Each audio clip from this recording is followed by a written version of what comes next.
Welcome to Soft Sleep Tales, a place where timeless stories, gentle narration, and quiet atmospheres guide you toward rest. Before tonight's story begins, you are warmly invited to share where you are listening from in the comments below. It is always a comfort to see this quiet community reaching across the world night by night. And if these stories bring you a sense of calm, you are welcome to subscribe and join us on these peaceful journeys. Now, take a moment to get comfortable. Settle into your bed or your favorite chair. Gently close your eyes. Take a slow, deep breath and allow the day to soften and fade. Let my voice carry you quietly into sleep, to a place where imagination drifts and rest comes naturally. 3 days. That was how long her mother had been gone before anyone noticed. 3 days, alone in a farmhouse, at the end of a lane nobody thought to check. And when June Alderton finally walked through that door, the house was not silent. It was humming, alive with a sound she hadn't heard since she was a girl. Bees, thousands of them, still working, still faithful, as if nothing had happened at all. Her mother had kept them for decades, quietly, in an orchard June barely remembered. But the bees were not the only thing waiting for her inside that house. There was a locked study, a stack of ledgers written in a hand June knew but had not read closely in years. And, hidden beneath them, a small wooden box she was not meant to find. Inside it, letters, dozens of them. Written by her mother, never sent. Addressed again and again to a man June had never once heard mentioned in her entire life. Whoever he was, her mother had loved him enough to write to him for years, and had chosen, every single time, to keep the letter instead of the man. June did not know it yet, standing in that doorway with the bees humming behind her. But she was about to spend the next few weeks learning exactly what her mother had given up, what she had kept hidden, and why. It began, as these things so often do, with a phone call on an ordinary afternoon. The call came in the middle of an ordinary afternoon, which June would later think was the strangest thing about it. Not the news itself, though the news was strange enough in its own quiet way, but the ordinariness of the afternoon that had held it.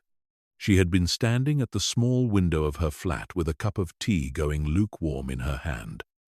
watching a delivery van try and fail to reverse into a space too narrow for it, when her phone had begun to ring with a number she did not recognize.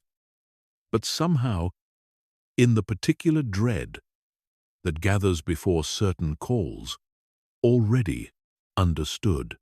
The solicitor's voice was kind and careful, in the way of someone who has delivered this kind of news, often enough to have smoothed the rough edges from it without losing the weight. Her mother had died in her sleep, at home, in the farmhouse at the end of Foxglove Lane, some 3 days before anyone had thought to check on her. It was the postman who had noticed the milk still on the step and the curtains still drawn at an hour when Hazel Alderton's curtains were never drawn, and had done the sensible thing and called someone, and that someone had called someone else, until eventually the chain of calls had reached a solicitor in the nearby market town who had, apparently, drawn up Hazel's will some years before and had been waiting, in the patient way solicitors wait, for the day he would need to open the file again. June had sat down on the edge of her sofa, with the phone still against her ear, and listened to the rest of it without really absorbing any of it. The funeral had already happened, a small one, arranged by a neighbor who had known no other way to reach June in time. The farm had passed to her in its entirety: the house, the outbuildings, the orchard, and the bees. The bees. She had not thought about the bees in years. Not really. Not since she was a girl young enough to still find them frightening rather than remarkable. And yet the solicitor said the word with such matter-of-fact weight, as though the bees were simply another line item in an inventory, another fixture of the property, that June found herself repeating it back to him. The bees. Yes, he said. Her mother had kept bees for a great many years. There were, as far as anyone could tell, several hives still active in the orchard behind the house. Someone would need to see to them, he said, though he did not sound entirely certain what seeing to them would involve, or who might be expected to do it. And June understood from the careful way he said it that this someone was very likely going to be her, because there was no one else left to be. She drove down 3 days later, on a grey morning with low cloud, sitting over the motorway like something that had settled there and had no particular plans to move. She had not been back to the farm in almost a decade.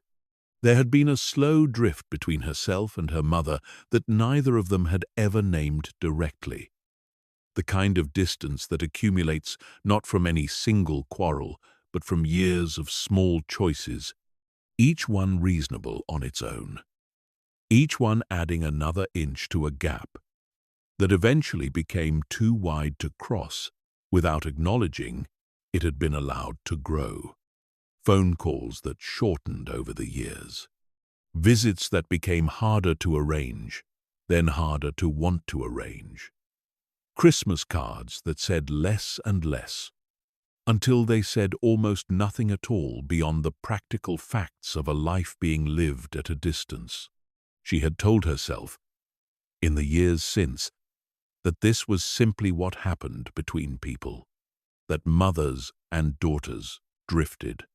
and this was ordinary and unremarkable and nothing to examine too closely.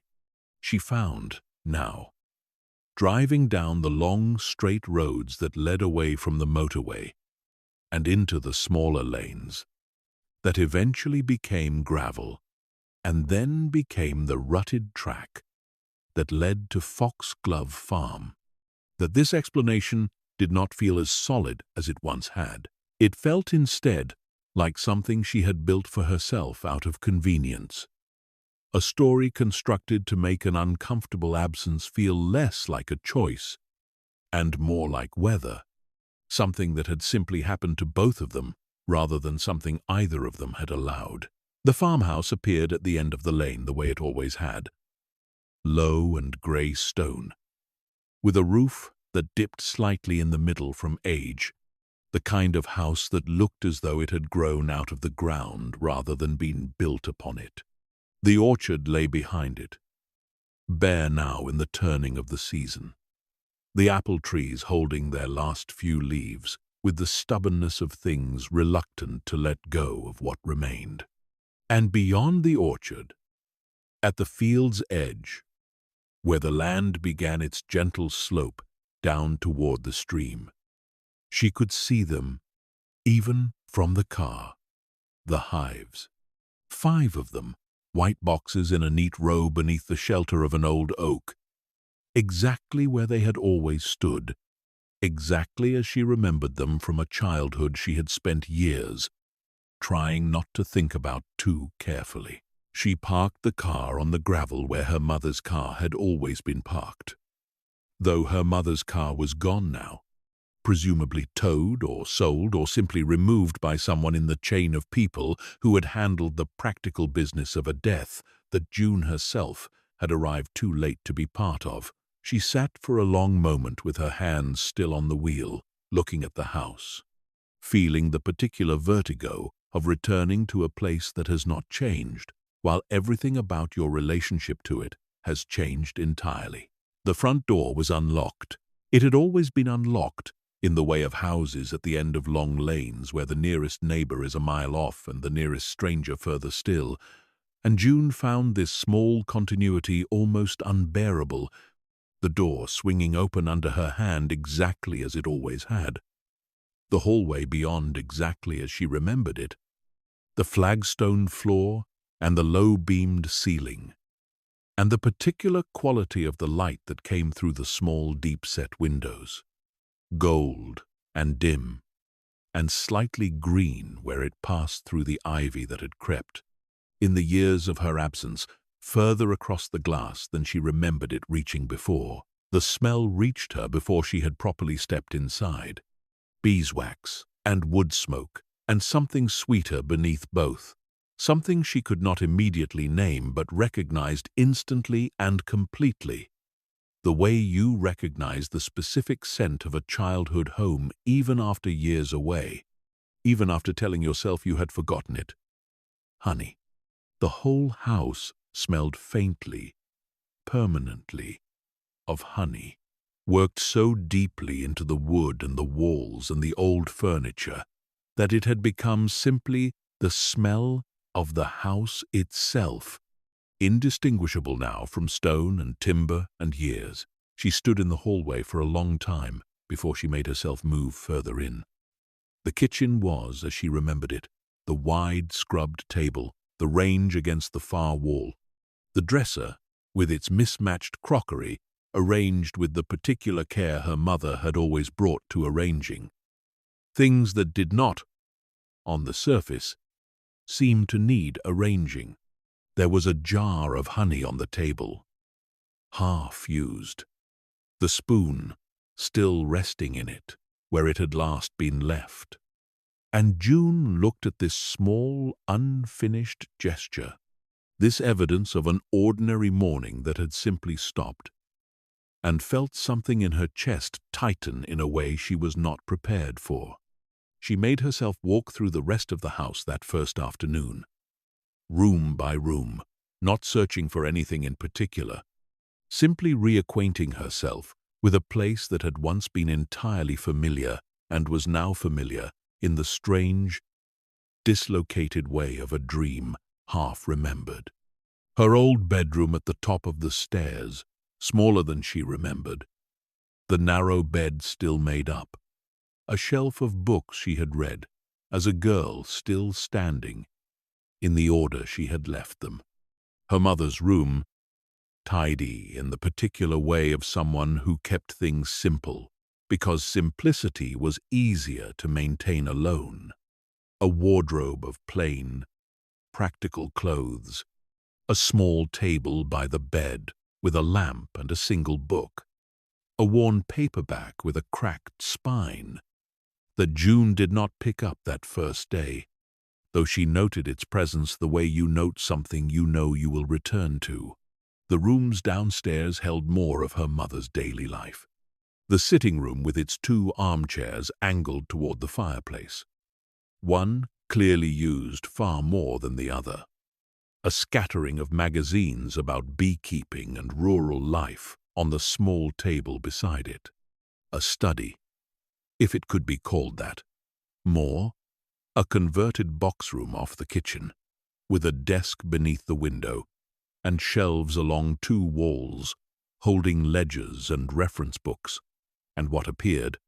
from a glance June did not yet feel ready to make more than a glance, to be years of records kept in a neat, careful hand. She did not go into the study properly that first evening. She told herself she was tired from the drive, which was true, and that there would be time enough for all of this in the days ahead,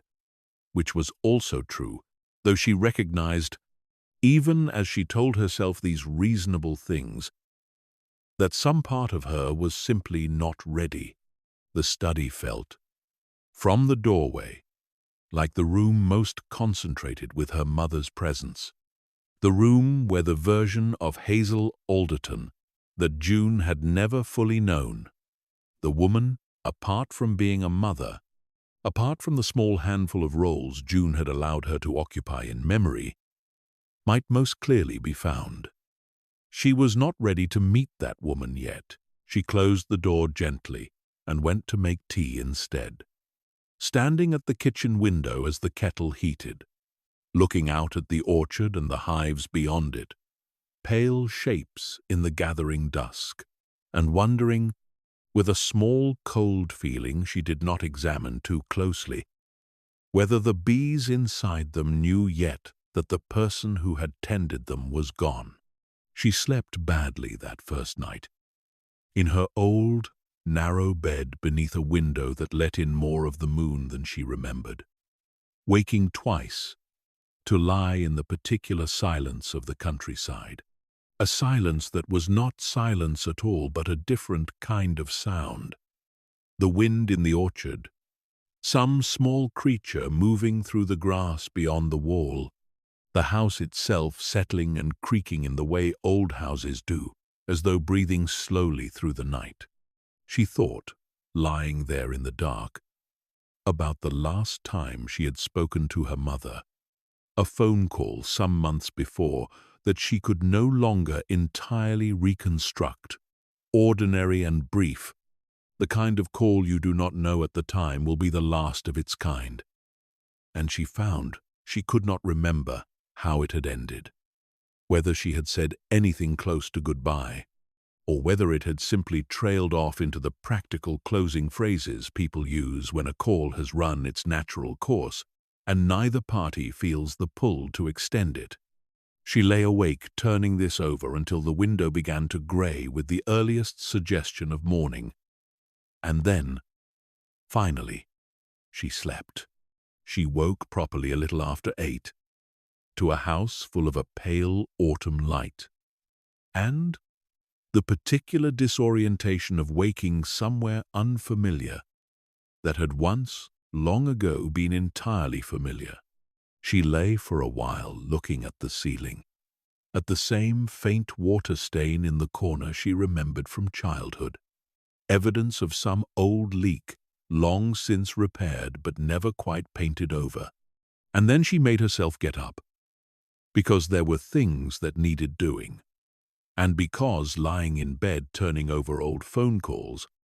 was not going to be a sustainable way to spend the days ahead of her. The solicitor had mentioned, in a follow-up email June had read on the drive down at a service station car park, that a neighbor named Walter Pruitt had been keeping half an eye on the bees since her mother's death, insofar as anyone untrained in beekeeping could be said to keep an eye on anything of the sort, mostly by walking past the hives on his morning rounds and reporting that they still appeared, to his admittedly limited judgment, to be alive and functioning. He had left his number with the solicitor in case June wanted to reach him, and she decided, over a breakfast of tea and toast made with bread she had bought at the last petrol station before the lane became too narrow and too rural for any shop to reasonably exist, that today would be the day she walked down to the orchard and looked at the hives properly, and that she would call Walter Pruitt first, because she did not trust herself to look at 5 boxes full of her mother's bees without some kind of guidance, and because some part of her, she recognized, wanted the excuse of a conversation with someone who had known her mother recently, who could tell her something true and current about a woman June increasingly felt she had allowed to become, over the years of their distance, more of an idea than a person. Walter Pruitt arrived a little after 10, driving a battered green Land Rover that announced itself from some distance by the particular rattle of a vehicle that has spent decades on farm tracks and long since stopped minding the wear. He was a broad, weathered man somewhere in his 60s, in a wax jacket and Wellingtons that suggested he had come directly from some other outdoor task, and he shook June's hand with the brief, firm grip of a man more accustomed to handling tools than people, and looked at her for a long moment with an expression she could not immediately read. "You've her eyes," he said finally, which was not what June had expected him to say, and she did not entirely know how to respond to it. So she said nothing, and he seemed to understand that nothing needed to be said. and simply nodded once and turned toward the orchard, saying that they'd best get on before the day warmed further. As the bees, in his limited understanding, were easier to be near in the cool of the morning than in the heat of the afternoon. They walked down through the orchard together, June a half-step behind him, taking in the trees she had once known individually. This one for its particular sourness, that one for the low branch that had been perfect for climbing, all of them slightly wilder now than she remembered, the grass beneath them, longer, a few fallen branches left where they'd fallen rather than cleared away. Walter talked as they walked, in the unhurried way of a man used to long silences and not made anxious by filling them, telling her that he'd known her mother the better part of 30 years, that she'd been a fixture of the parish in her quiet way, not one for socializing much but always ready to help. If a hedge needed laying or a fence needed mending, that she'd taken up the bees from her own mother, June's grandmother, whom June had never known, and had kept them faithfully ever since, through good years and thin ones, through a winter some years back that had killed hives up and down the county but had, somehow, left Hazel's mostly untouched. She had a gift for it, Walter said, as they came to the low wooden gate that marked the boundary between orchard and field, the hives visible now just beyond it, still and white beneath the oak. Everyone round here always said so. Bees are peculiar things. They know a person, or so the old beekeepers always claimed, though I never quite believed it myself, until I watched your mother with them, calm as anything around her, different animal entirely round anyone else, myself included, and I've known them the better part of 30 years too, just from a slight remove. June looked at the hives from the gate, 5 white boxes stacked in tiers, weathered but sound, a low, steady hum audible even from this distance,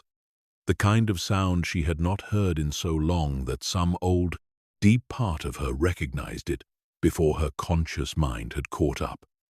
A sound that meant summer afternoons and her mother's careful, unhurried movements, and a fear she had felt as a child that had gradually, over one particular summer, she now found she could not clearly recall,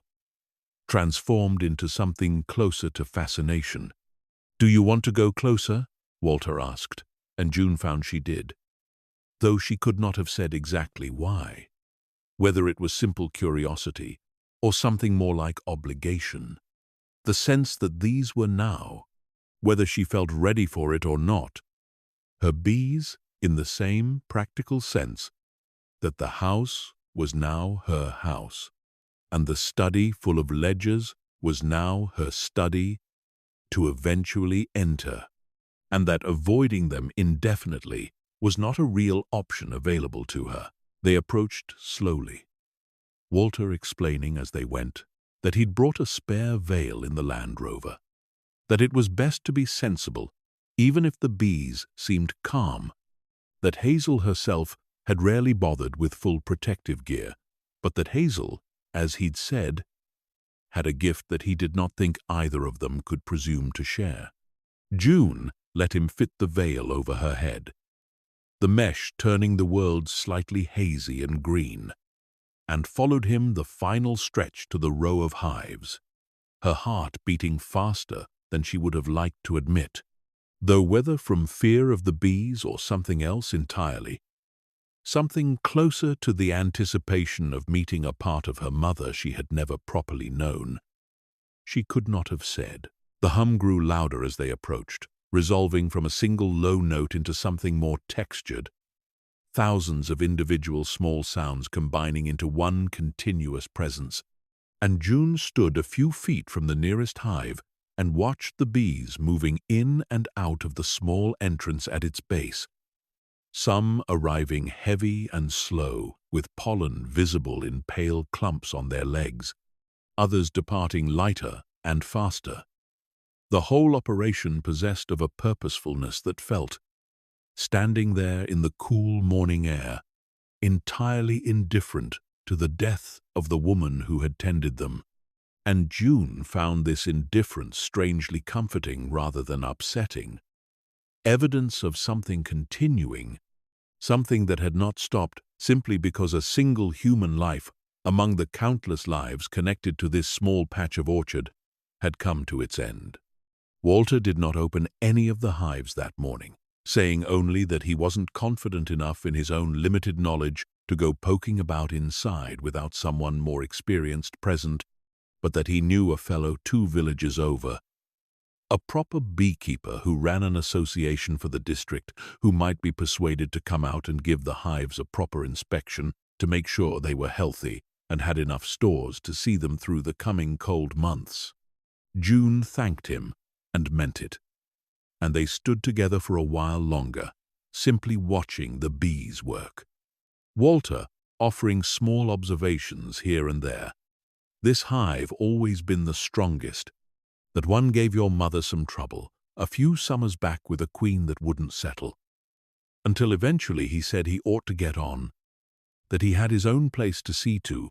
but that she was to call if she needed anything at all, day or night. That was what neighbors were for out here, whatever the distance between houses might suggest. June walked him back up through the orchard and thanked him again at his Land Rover, and stood on the gravel watching him rattle away down the lane until the sound of the engine had faded entirely into the ordinary quiet of the morning.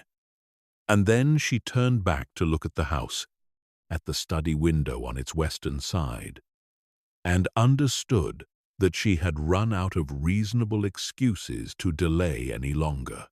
The study, when she finally entered it properly that afternoon, was smaller than it had seemed from the doorway, a narrow room made narrower still by the shelves that lined 2 of its walls floor to ceiling, every shelf given over to ledgers and notebooks of various ages, their spines showing the particular wear of things handled often and cared for consistently. The desk beneath the window was plain and old, its surface marked with decades of use, ink stains and small scratches, and one corner worn pale where, June supposed, an elbow had rested there for years on end. A single chair, a green banker's lamp, a wooden tray holding pens and a magnifying glass, and a small brass instrument June did not immediately recognize, but would later learn was for uncapping honeycomb. She sat down slowly in her mother's chair and looked at the room from this new angle,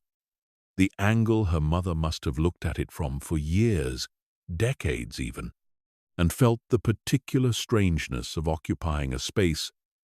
so thoroughly shaped by another person's habits and preferences that it did not yet feel like it could belong to her at all. The nearest shelf held the most recent ledgers, their covers less faded than the ones further along, and June pulled the last of these down and opened it, finding inside a hand she recognized immediately, though she had not seen it in years, small and neat and slightly forward-leaning, the same hand that had written birthday cards and shopping lists, and, once, long ago, notes left on June's pillow on mornings when her mother had risen before dawn to see to the hives before June woke for school. The entries were dated by season rather than by precise day. June noticed, flicking through, spring and summer and autumn, and winter marked in her mother's hand at the top of each new section, followed by notes that were part practical record and part something closer to observation, almost diary, though never quite personal in the way a diary might be. Notes on which hives had swarmed and which had not, on the quality and quantity of honey drawn from each, on the weather and how it had shaped the season's forage, on small interventions made and their results.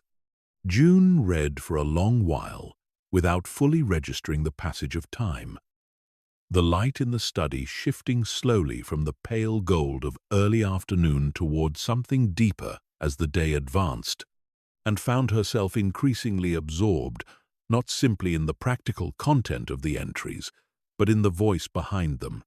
a voice she recognized as her mother's, and yet had never quite heard in this particular register before. Patient and precise, and quietly, consistently attentive to small things, the exact color of a particular autumn's honey, the specific weather on the day a swarm had been recovered from a low branch in the orchard, the behavior of one particular hive that seemed, over several consecutive summers, to produce a noticeably paler harvest than its neighbors, despite standing in the same row beneath the same trees. She pulled down an older ledger and then another, working backward through the years. And it was somewhere in the fourth or fifth of these, their covers growing more worn and their pages more yellowed the further back she went, that she found the first mention of a name that meant nothing to her, and yet caught her attention immediately, the way an unfamiliar word catches attention in an otherwise familiar sentence. Thomas came by again today. The entry read, written in a summer some 15 or so years earlier. Though June could not be entirely certain of the exact distance without doing arithmetic, she did not yet feel steady enough to attempt.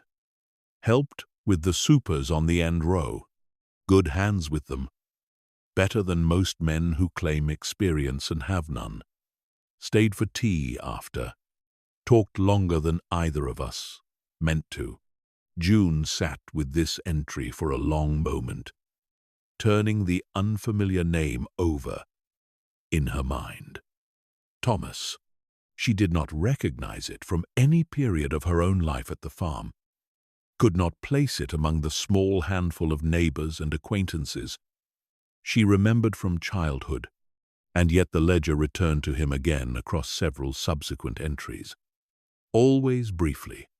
always in the same practical, understated tone as everything else in the record. Thomas helped with the extraction today. Thomas thinks the end hive may need a new queen come spring. Thomas stayed to supper, until the entries about him simply stopped, midsummer of that same year, without explanation, without any note marking his absence the way her mother marked the absence of a swarm that had not returned, or a hive that had failed to overwinter. June closed the ledger and sat for a while in the gathering dusk of the study, the light outside the window fading toward evening, and found herself possessed of a curiosity she had not expected, a small, persistent pull toward this unexplained thread in her mother's careful record of her own quiet life.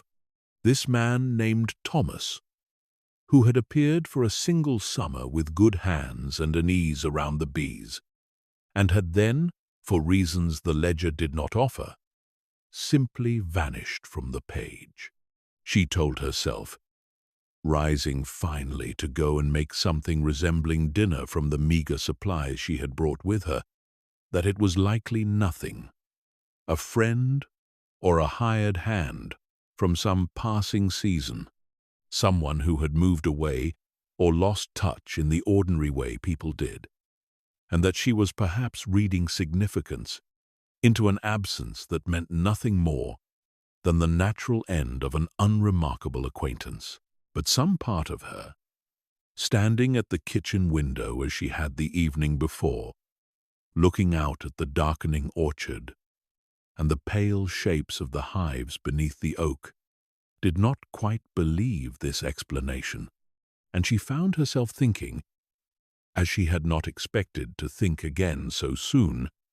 about her mother as a woman apart from being simply her mother,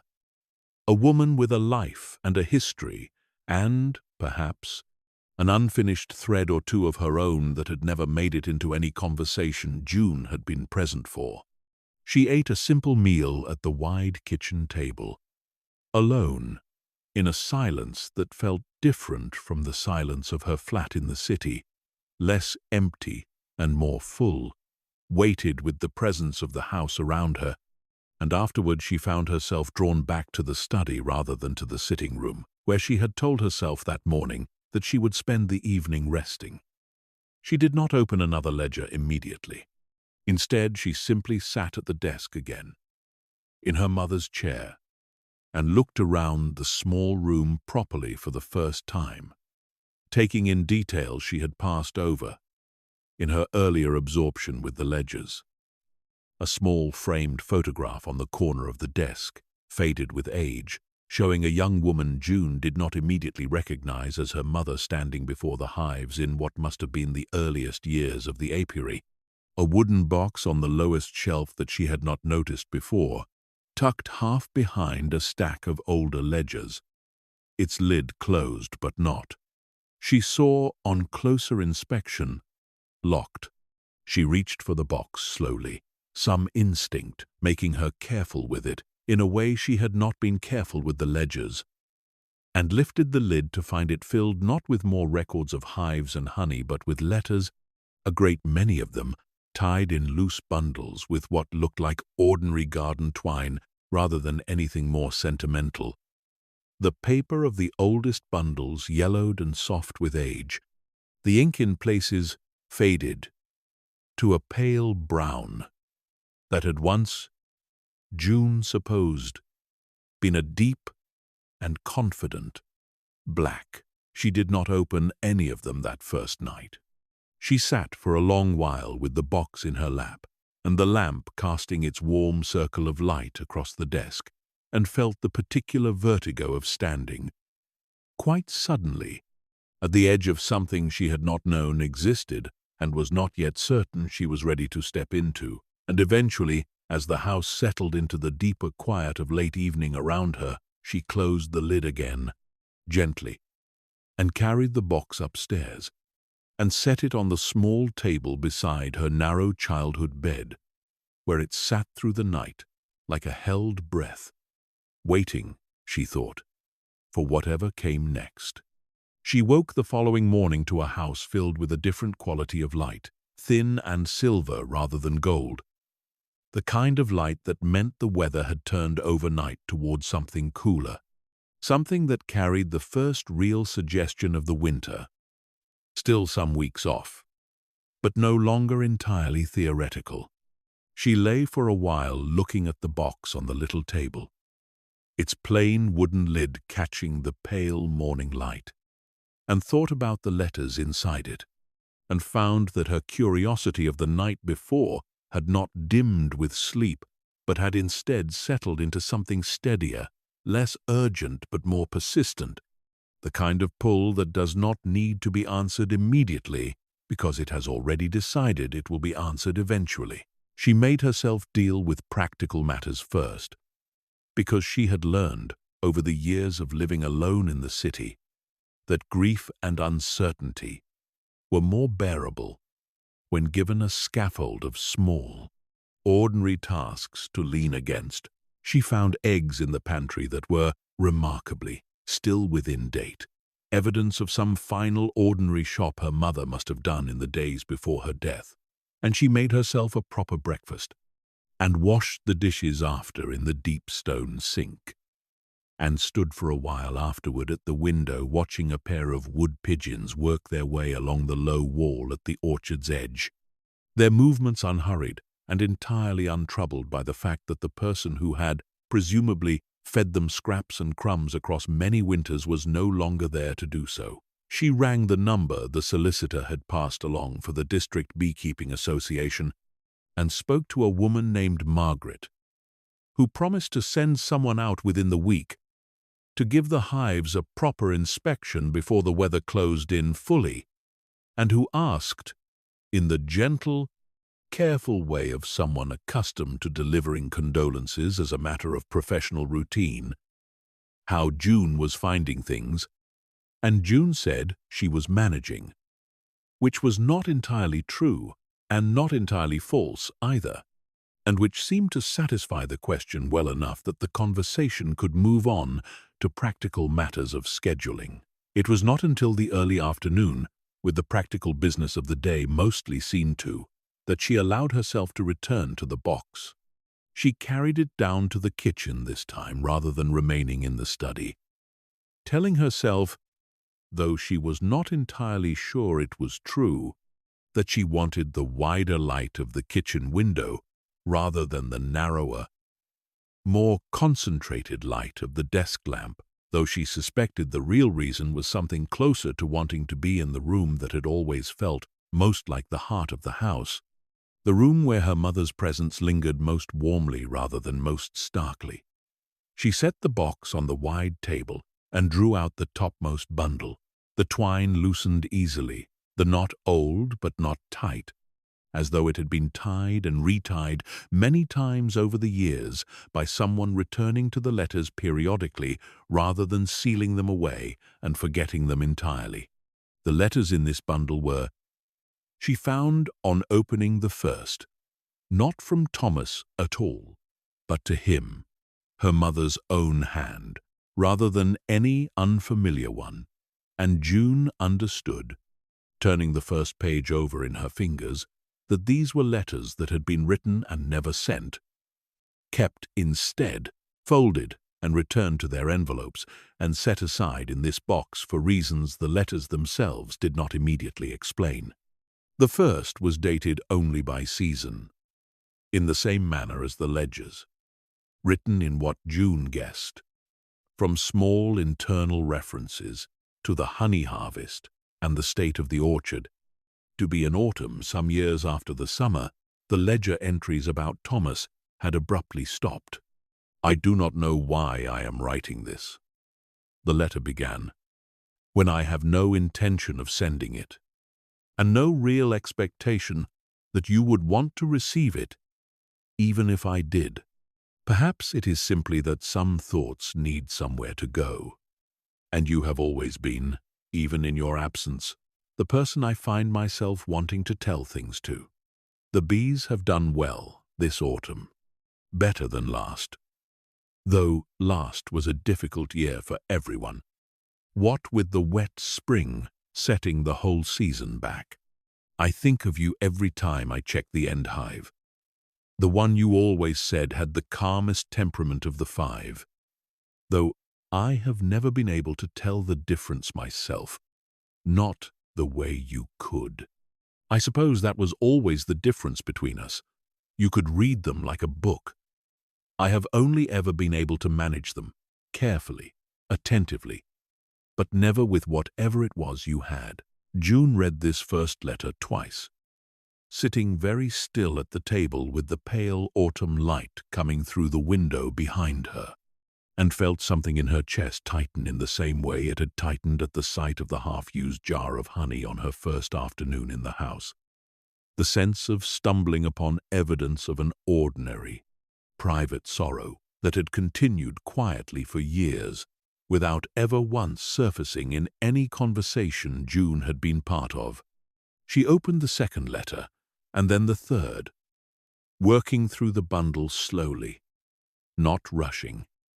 each one written in the same careful, unhurried hand, each one touching briefly and without self-pity on the ordinary business of the farm and the bees, before turning, always back toward the unnamed absence at the center of them, an absence June understood, reading further, was not death or distance in any dramatic sense, but something closer to a choice, a parting that had happened deliberately, for reasons the letters alluded to without ever quite stating outright, reasons that seemed to circle around the farm itself, around the bees, around some difference in what each of them had wanted from a life that the other had not been able or willing to give. I think you were right. In the end, one letter read, from what June guessed by its references to a particularly hard winter, might have been written some 3 or 4 years after the correspondence had begun, though I could not have admitted it at the time, and could not admit it to your face even now. If you were standing in this kitchen instead of wherever you have made your life instead. This place asks a great deal of a person. It does not forgive half measures. I chose it, in the end, over the alternative you offered, and I do not regret the choosing, though I have wondered, more times than I would ever say aloud,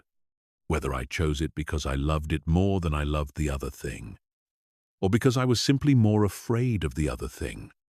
of what it might have asked of me that the bees never do. June set this letter down for a long moment and looked out the window at the orchard, at the pale shapes of the hives just visible beyond the bare trees, and thought about her own life in the city, the flat she had built for herself there, the career she had pursued with a determination she had always privately understood as partly, perhaps largely, a flight from this place and everything it represented, the quiet, demanding rhythm of a life built around small, patient, repetitive tending, a rhythm she had watched her mother live inside for the whole of her childhood, and had decided, somewhere in her teenage years, was not a rhythm she wanted for herself. She wondered, not for the first time since arriving, whether her mother had understood this decision as a rejection, whether the quiet drift between them across the years of June's adulthood had been, at least in part,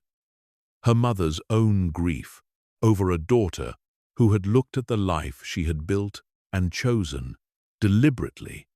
to build something else entirely, somewhere else entirely, and June found this thought harder to sit with than almost anything else she had encountered in the house so far, harder even than the letters themselves,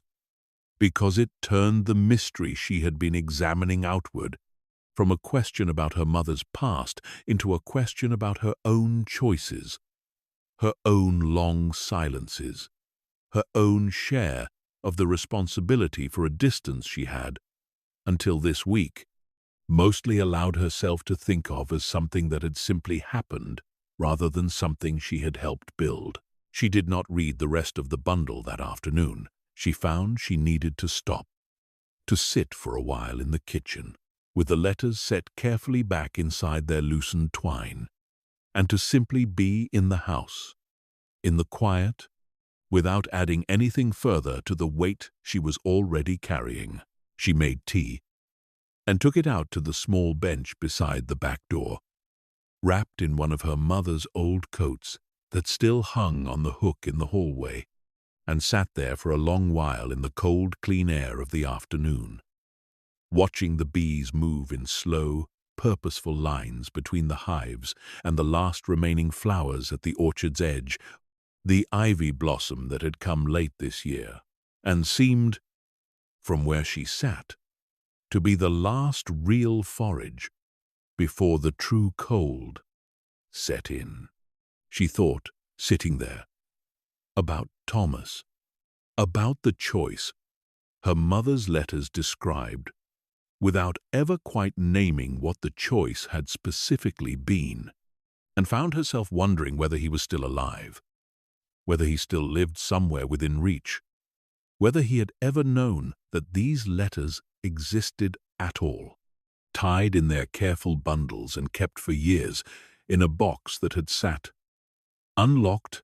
but unopened, on a low shelf in a small study, waiting, it seemed now, for someone to find them. She did not have an answer to any of this, and she told herself, finishing her tea in the gathering cold of the late afternoon, that it was not a question she needed to answer today, that there would be time, in the days and weeks ahead, to work through the rest of the letters and the rest of the ledgers and whatever else the house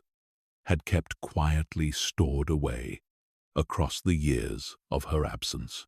But she found, walking back into the kitchen as the light began its early autumn fade toward evening, that some part of her had already decided this was no longer simply a matter of settling her mother's affairs, of the practical business of inheritance and property and bees that needed tending. It had become something closer to an excavation, careful and slow, of a woman she was only now beginning to understand. She had never fully known, and she found, somewhat to her own surprise, that she did not want to stop. That evening, after a meal she barely tasted, she returned once more to the study, not for the letters this time, but for the ledgers, drawn back to her mother's other voice, the practical, patient one that recorded seasons and swarms and the specific weight of honey drawn from each hive, because she found she wanted, before going further into the letters, to understand the shape of the ordinary life her mother had built around the extraordinary quiet grief the letters described, to see how the two had sat together across the years, the daily discipline of the bees and the unspoken ache that had apparently never fully left. She found, working backward now through the ledgers toward their earliest volumes, that her mother had begun keeping the hives not long after June's own birth, a detail that surprised her, though she could not immediately have said why. Some old assumption she had carried without examining it, that the beekeeping had always simply existed, a fixed feature of her mother's life rather than a choice made at a particular, identifiable point. The earliest entries were tentative in a way the later ones were not. The hand slightly less confident, the observations more uncertain, a woman learning a craft in real time and recording her mistakes alongside her successes with the same careful, unflinching honesty she brought to everything else in the record. Lost the swarm today. One of the earliest entries read. Should have caught it sooner, but June woke early and I was slower getting out than I meant to be. Watched it rise up over the top of the oak and away toward the Pruitt land. Gone before I could do anything sensible about it. Felt the loss of it more than I expected to.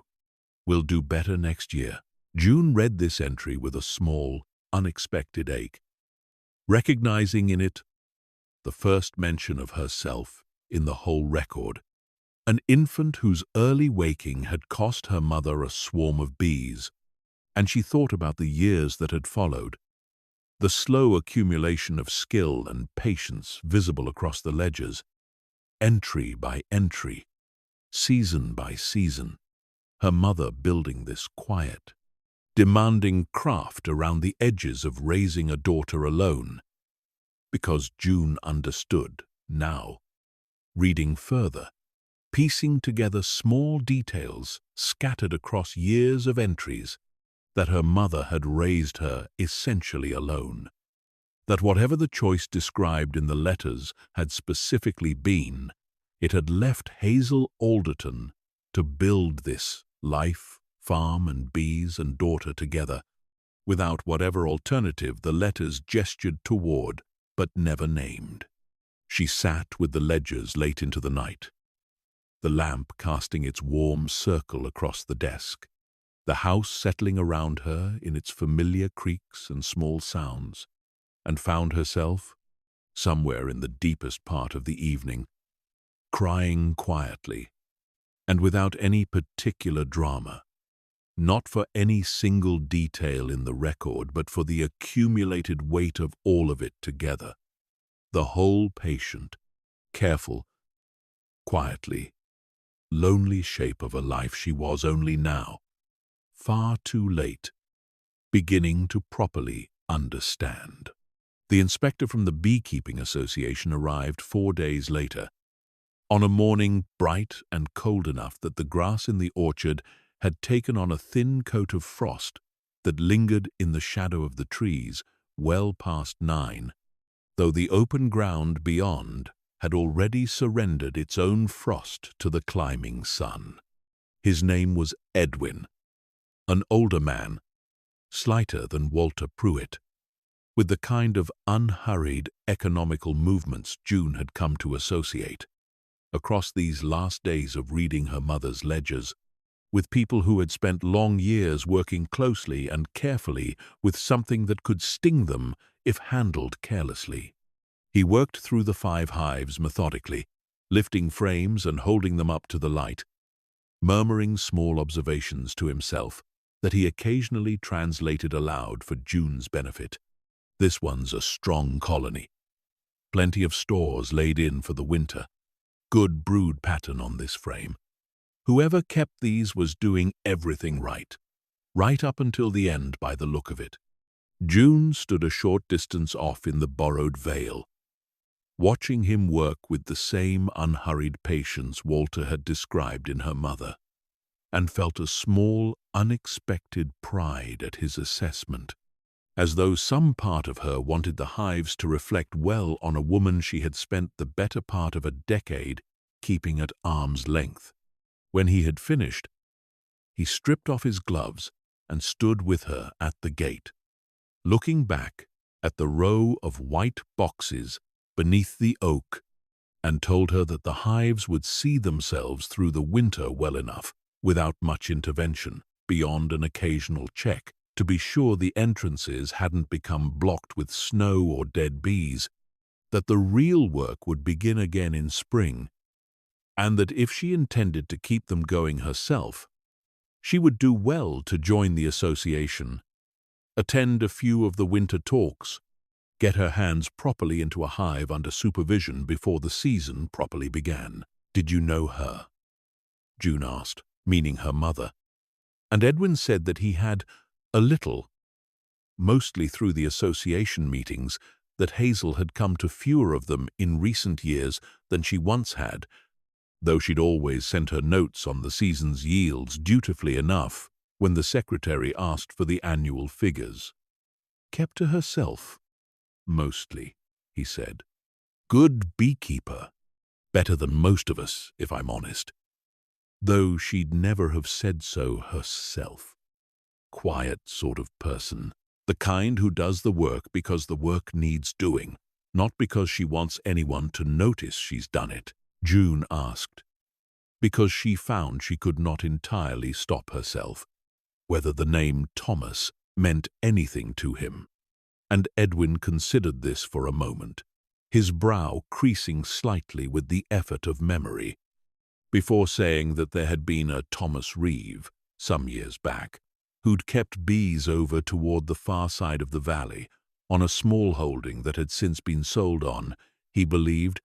when Thomas himself had moved away, though Edwin couldn't say exactly when or to where.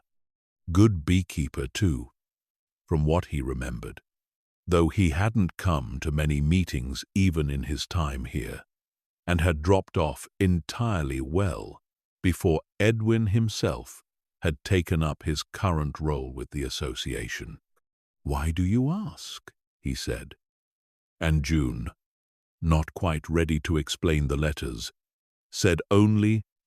that she had come across the name in some of her mother's old papers and had wondered. Edwin nodded, apparently satisfied with this, and did not press further, and they said their goodbyes at his car with the same practical warmth Walter had shown. An offer to call if she needed anything, a promise to send along the details of the association's meetings. A final glance back at the orchard before he drove away down the lane, and June was left standing again, in the cold, bright morning, turning the name over in her mind. Thomas Reeve, a small holding on the far side of the valley, sold on when he moved away.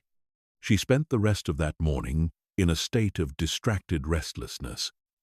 unable to settle to any of the ordinary tasks she had set herself. The sorting of her mother's clothes, the beginning of an inventory of the house's contents that the solicitor had gently suggested she would eventually need to undertake, and found herself instead, by early afternoon,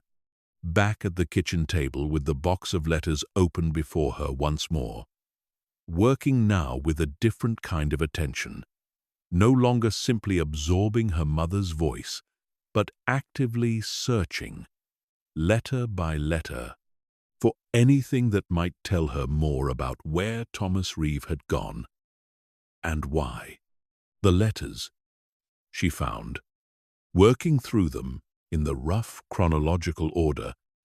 suggested by their references to passing seasons and years, did not offer a clear answer. They circled instead, again and again, around the same unnamed choice, the same quiet, unresolved ache, without ever descending into the kind of practical detail that might have told June where to look for the man on the other end of an unspoken conversation that had apparently continued, in her mother's private, unsent way, for a very long time. But in one of the later letters, from what June guessed by its references to a particularly hot, dry summer, might have been written some 6 or 7 years before her mother's death, she found a passage that made her sit very still at the table,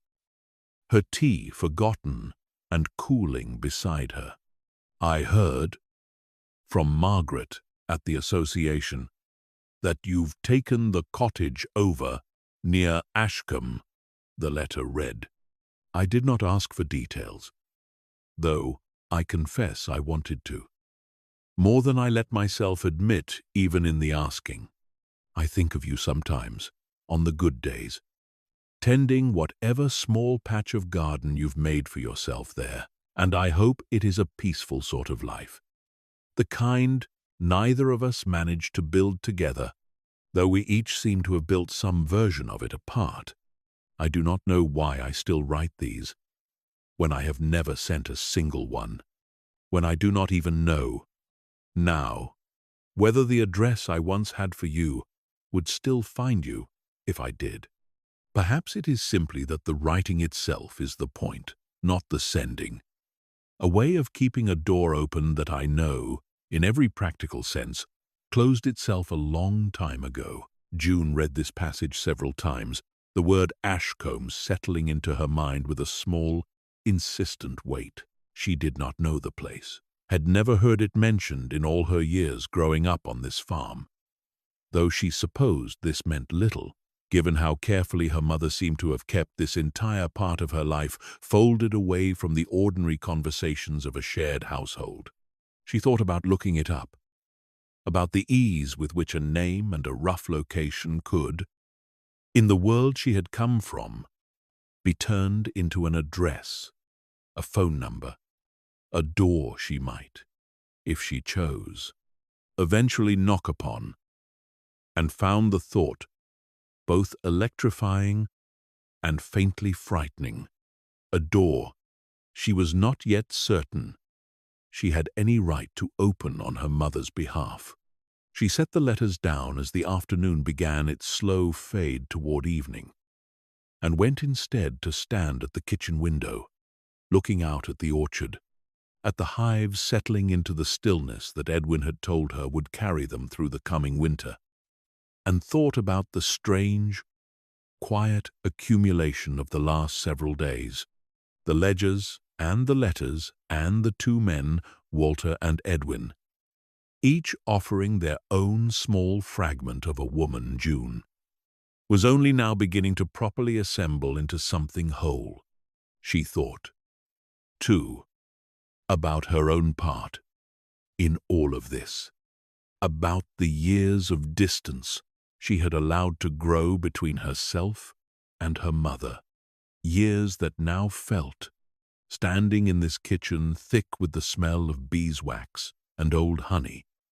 less like an unfortunate drift and more like a choice she had made, repeatedly, without ever quite naming it as such, the same way her mother's letters described a choice made and then quietly regretted, or at least quietly wondered about, across years of careful, unsent correspondence. She did not decide that evening what she would do about Thomas Reeve. whether she would try to find him, whether it was even her place to try. She told herself, banking the range as she had watched her mother do so many times in childhood, that this was a decision for another day, that there was still so much of the house and the ledgers and the letters left to properly go through, and that rushing toward any particular resolution felt, somehow, disrespectful of the slow, careful pace at which her mother seemed to have lived this entire hidden thread of her life. But she carried the box of letters up to her room again that night, setting it once more on the small table beside her bed, and lay for a long while in the dark before sleep found her, thinking about doors that closed in every practical sense and yet were somehow, across years and years, never quite allowed to close all the way, thinking about her mother sitting at that same desk downstairs, year after year, writing letters she never intended to send,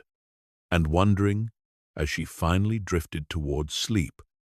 what it might mean to be the one who, all this time later, finally sent one. She woke the next morning to rain, the first proper rain since her arrival,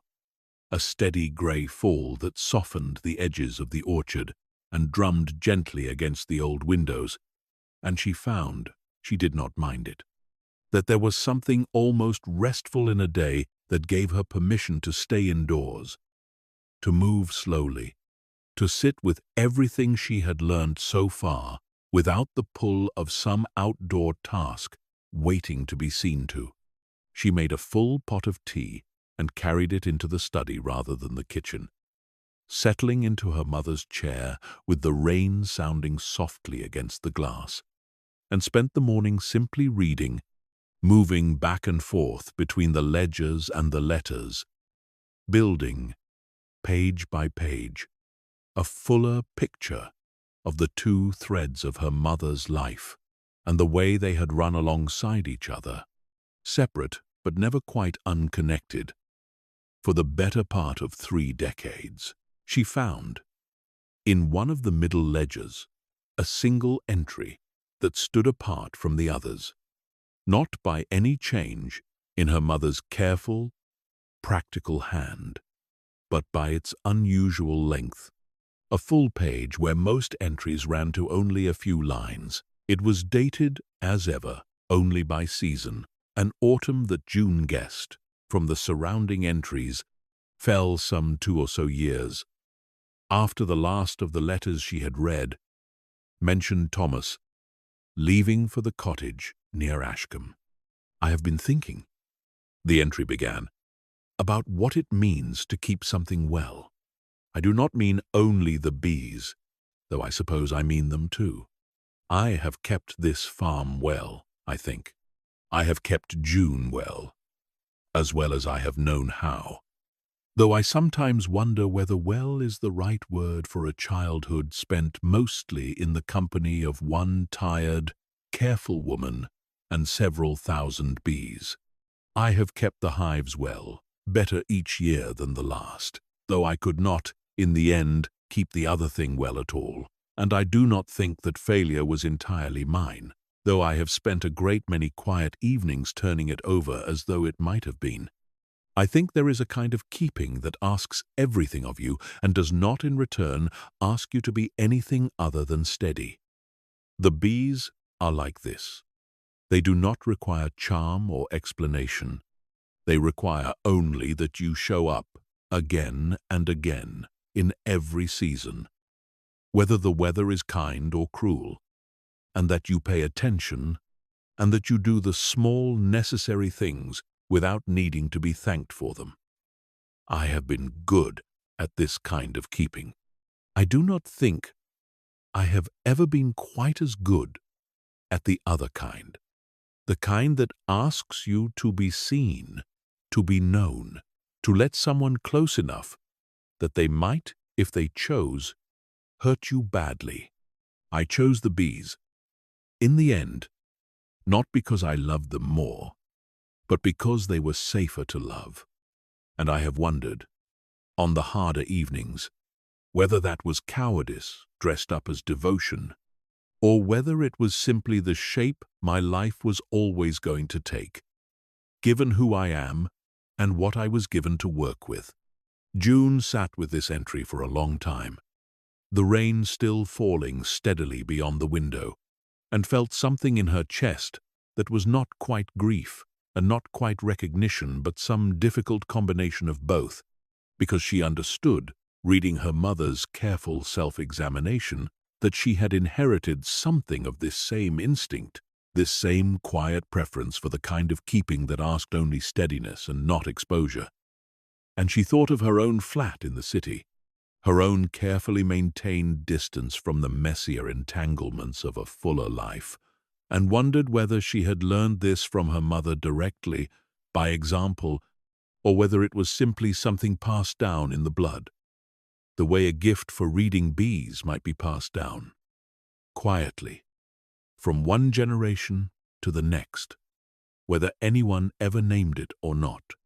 She closed the ledger gently and sat for a while longer in the grey light of the rainy morning, and then, almost without deciding to, she reached for her phone and searched, for the first time, the name Ashcombe, finding it easily enough. A small village, perhaps 40 minutes away by car, tucked into a fold of the hills on the far side of the valley, close enough that the distance between her mother and Thomas Reeve, across all those years of unsent letters, had apparently never been a matter of geography at all. She did not call anyone that day, did not search further for an address or a phone number, though she found the small, insistent pull to do so had not faded, but had instead settled into something steadier, something she suspected she would not be able to set aside for very much longer. She spent the rest of the rainy afternoon simply sitting with the accumulated weight of everything she had read,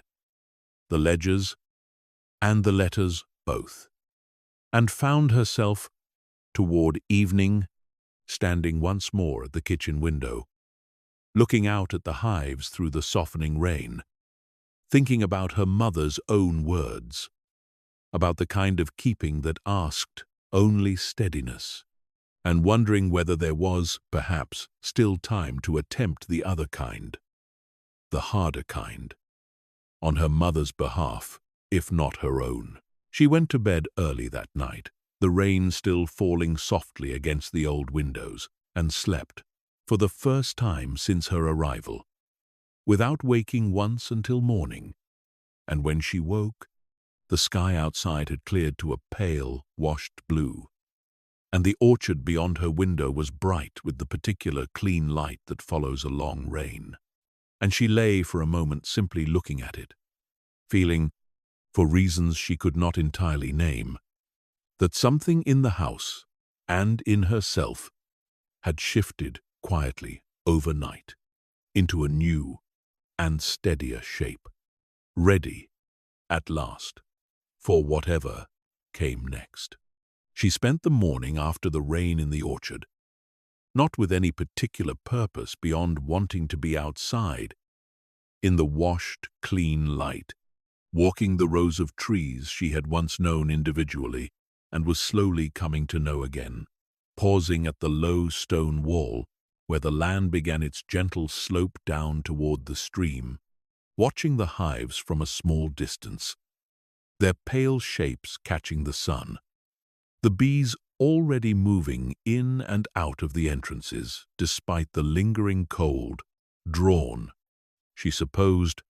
by whatever thin forage the ivy still offered at this late point in the season. She found, walking the orchard that morning,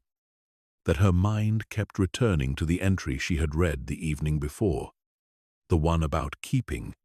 about the two different kinds of devotion her mother had named, without quite deciding which one she regretted more. And she found herself, somewhere in the middle of that quiet walk, making a decision she had not entirely realized she was making until it had already settled into something solid inside her. She was going to find Thomas Reeve, not to fix anything, not because she believed there was anything left to fix, A woman 3 days in her grave could not be given back a chance she had let pass years before, but because she thought, walking slowly along the wall with the cold morning air sharp in her lungs, that someone ought to know, that a man who had once helped with the supers on the end row, who had stayed for tea and talked longer than either of them meant to, who had been written to for years in letters that were never sent, deserved to know that Hazel Alderton had thought of him in her own careful, unshowy way, right up until the end. She did not tell herself this decision was without risk. She understood, walking back up through the orchard toward the house, that she might find nothing at all, that Thomas Reeve might have moved on from Ashcombe long ago, might be difficult to trace, might, if she did find him, want nothing to do with the strange, belated gesture of a daughter arriving on his doorstep with a box of letters her mother had never intended anyone to read. She understood, too, that there was something almost presumptuous in the whole undertaking, a certain arrogance in deciding, on her mother's behalf, that a door her mother herself had chosen, across so many years, not to open, ought now to be opened by someone else entirely. But she found, standing at the back door with her hand on the old iron latch, that the pull toward doing it anyway had grown too steady to set aside, and she went inside and made herself a proper breakfast and sat down at the kitchen table with her phone and began, carefully, to look. It was not, in the end, especially difficult. The village of Ashcombe was small enough that a search for beekeepers in the area turned up. After a little patience, a mention of a small holding on its outer edge that had once kept bees and now, according to a more recent listing, offered a small honesty box selling jars of honey and homemade preserves to passing walkers. A detail that made June sit back in her chair for a long moment, because it suggested, if it was the right place at all, that whoever lived there now had kept the bees going, had continued some version of the very craft her mother had practiced here, on the far side of the same valley, for all these years. She found, cross-referencing the listing against an old electoral register, her phone eventually helped her locate, through a genealogy site she had not expected to need, a name, Thomas Reeve, resident at Fern Cottage, on the lane leading out of Ashcombe toward the hills. She sat, looking at the name on her screen for a long time, feeling the particular vertigo of a search that has succeeded rather more easily than she had braced herself for. And then she closed the phone and sat for a while longer at the table, simply breathing, letting the fact of it settle. She did not go that day. She told herself this was caution, the sensible pause of someone unwilling to arrive unannounced at a stranger's door with a box full of another person's private correspondence. Though she suspected, sitting with the decision overnight, that it was also something closer to fear, the ordinary human reluctance to open a door that might, once opened, lead somewhere painful or complicated, or simply disappointing. She spent that evening instead finishing the last of the letters, working through the final bundle in the box, with a new kind of attention, no longer simply curious but searching now for anything that might help her understand the man she intended to meet, some fuller sense of who he had been to her mother beyond the careful, guarded fragments the ledger and the earlier letters had offered. The final bundle, she found, was different from the others in one particular respect. The letters grew shorter as they approached what she guessed, from their references to the passing of a hard winter and the arrival of a particularly early spring, must have been the most recent years of her mother's life, the last 2 or 3 before her death, and their tone shifted subtly across these final entries, from the melancholy unresolved ache of the earlier letters towards something quieter, more settled, less a wound still being tended than a fact that had at last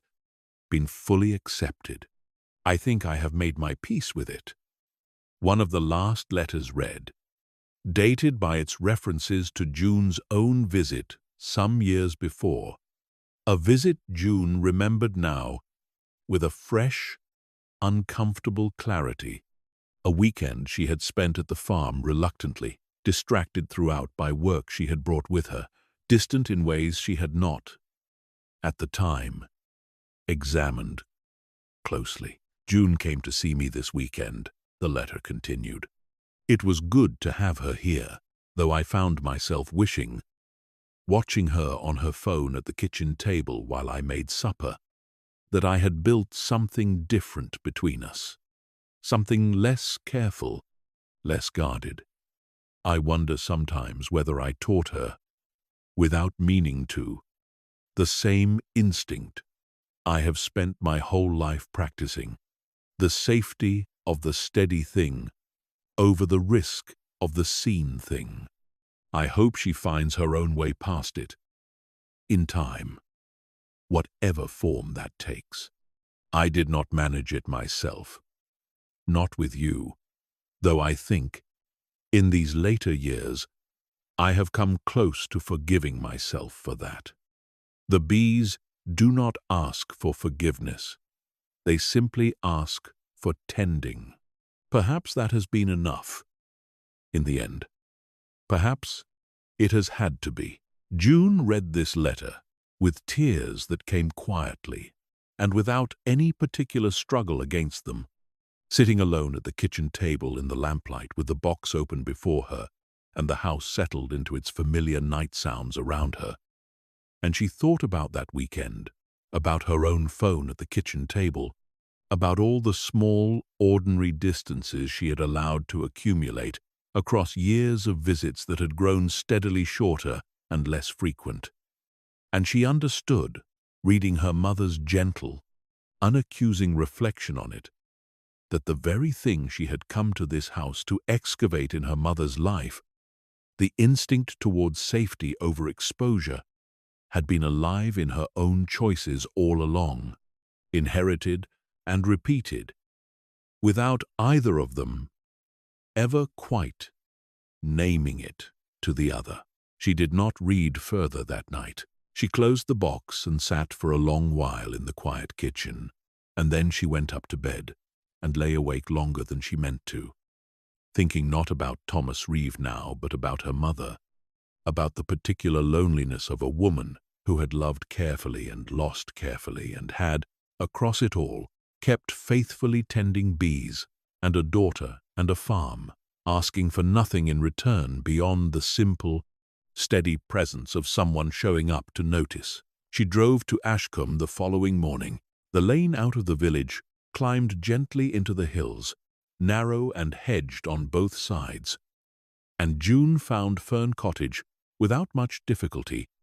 a low stone house set back from the road behind a garden gone slightly wild with the last of the autumn growth, a small honesty box mounted on a post by the gate, just as the listing had described,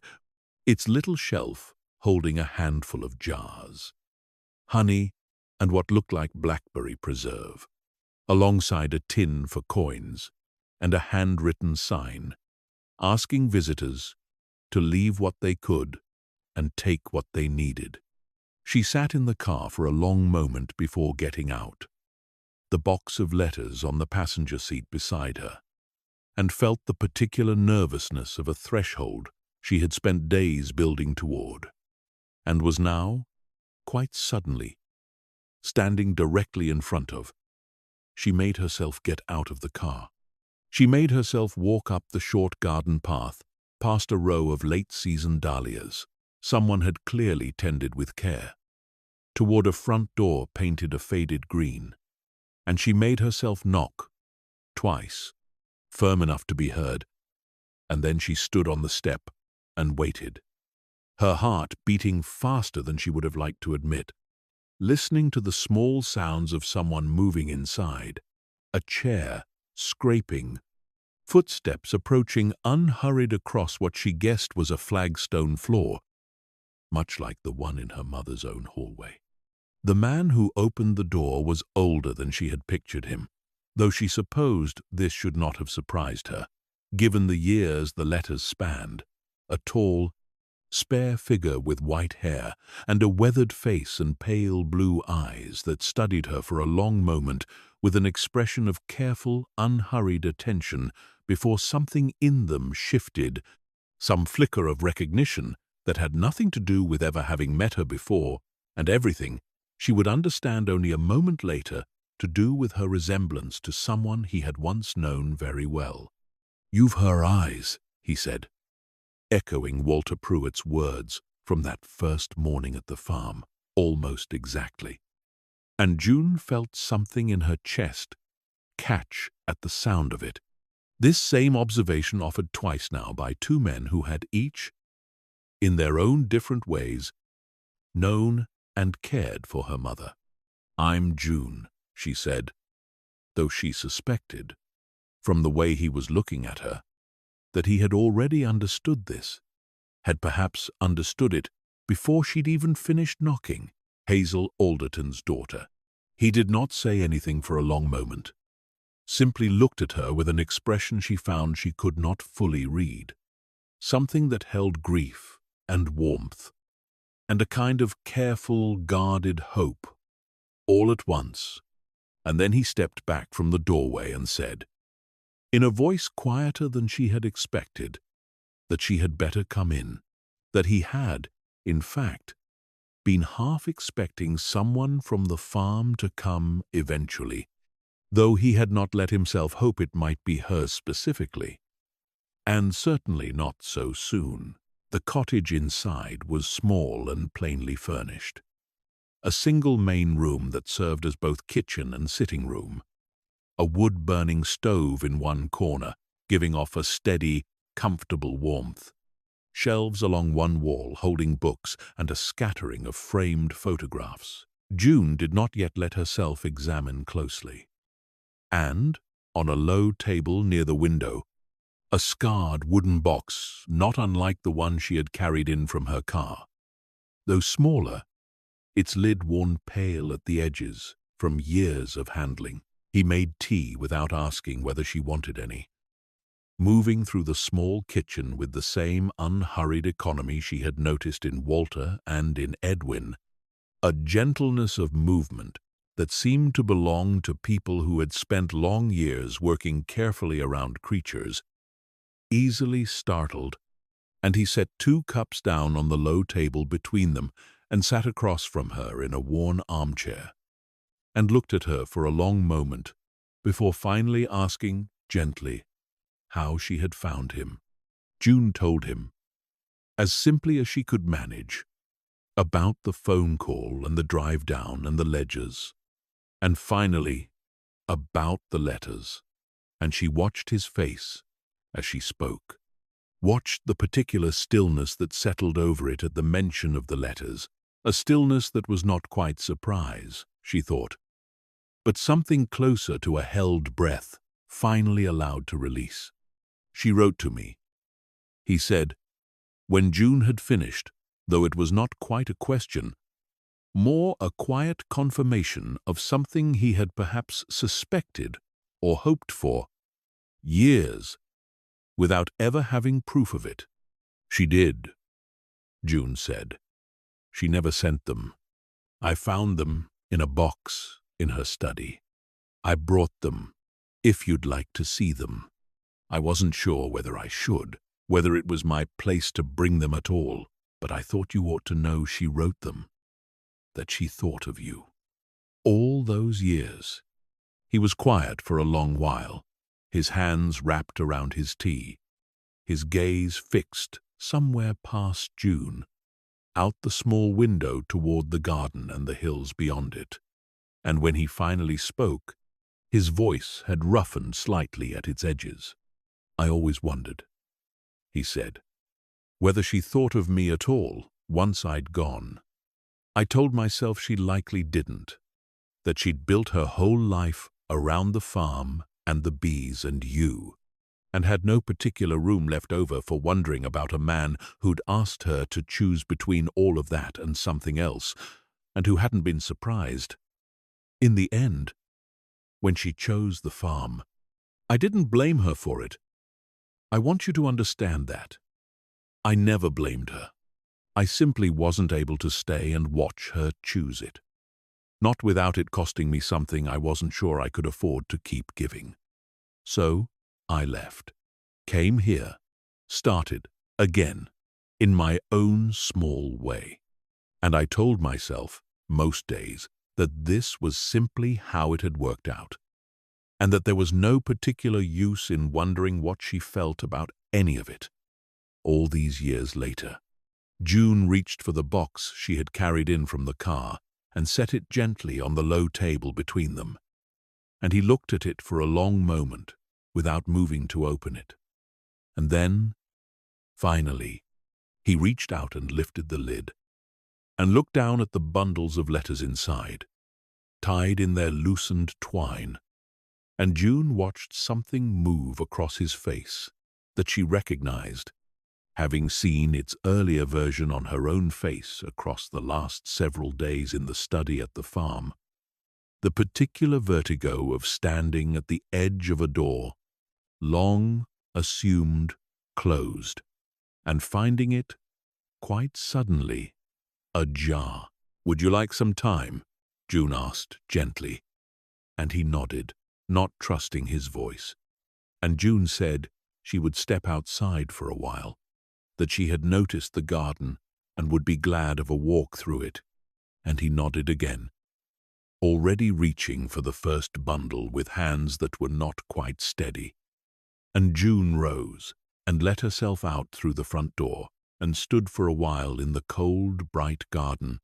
giving him the privacy she understood from her own experience of these same letters he would need. She walked slowly among the dahlias and the last of the season's asters, and found, at the garden's far edge, a row of hives, 5 of them, weathered in the same familiar way as the hives beneath the oak at Foxglove Farm. And she stood before them for a long time, listening to their low, steady hum, thinking about the strange, patient symmetry of it, 2 people on opposite sides of the same valley, each keeping their own row of bees across all these years, each finding, in the same quiet, demanding craft, whatever comfort or purpose or steadiness they had not been able to find together. She did not know how long she stood there before she heard the cottage door open behind her, and turned to find Thomas standing on the step, his eyes red-rimmed, but his expression, when he met hers, calm in a way that suggested something had settled inside him. Some long-held weight finally set down. "Thank you," he said simply, when she had walked back up the path to join him, "for bringing these, for coming at all. I don't know that I would have had the courage to seek you out myself if our situations had been reversed. I'm glad you did." They sat together for the rest of that afternoon, in the small, warm cottage, with the stove ticking gently and the light shifting slowly across the garden outside. And he told her things about her mother she had never known, small details from the single summer they had spent working the hives together, the way Hazel had laughed, rarely but completely, when something struck her as genuinely funny, the particular care she had brought to naming her hives after her own mother's favorite flowers, a detail June had noticed in the ledgers without understanding its origin, the small, private jokes the 2 of them had shared across a season that had, in the end, not been long enough to build the kind of life either of them might have wanted, but had clearly been long enough to leave a mark that had lasted the whole of the following decades. And June told him, in turn, about the farm as it stood now, about the 5 hives Edwin had inspected and pronounced strong and well-provisioned for the winter, about the ledgers and the study and the particular smell of beeswax that had settled permanently into the walls of the old farmhouse kitchen. And she watched him listen to these details with an expression of quiet, careful hunger. A man who had apparently spent years deliberately not asking after a place he had once, briefly,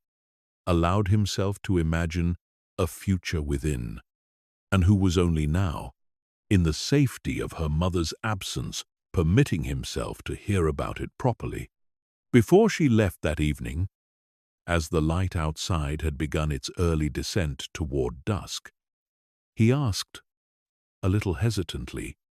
whether she might be willing to let him visit the farm sometime, to see the hives again, to walk the orchard one more time. And June said yes. Of course, that she thought her mother would have wanted that, though she could not, in honesty, say this with any real certainty,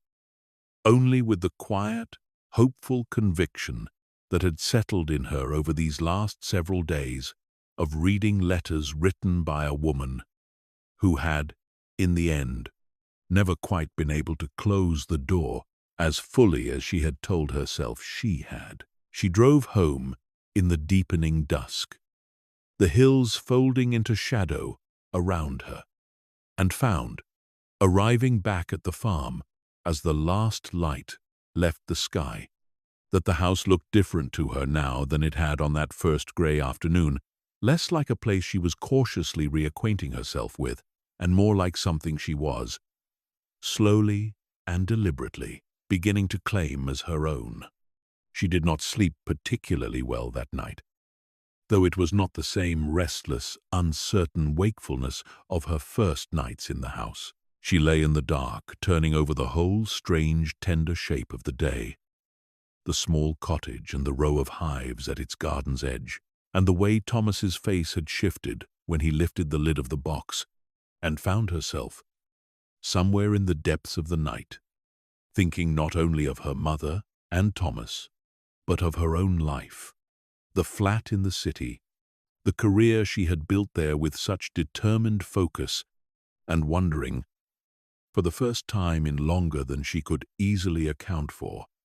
whether any of it had been built from the same instinct her mother had named so plainly in that long ledger entry,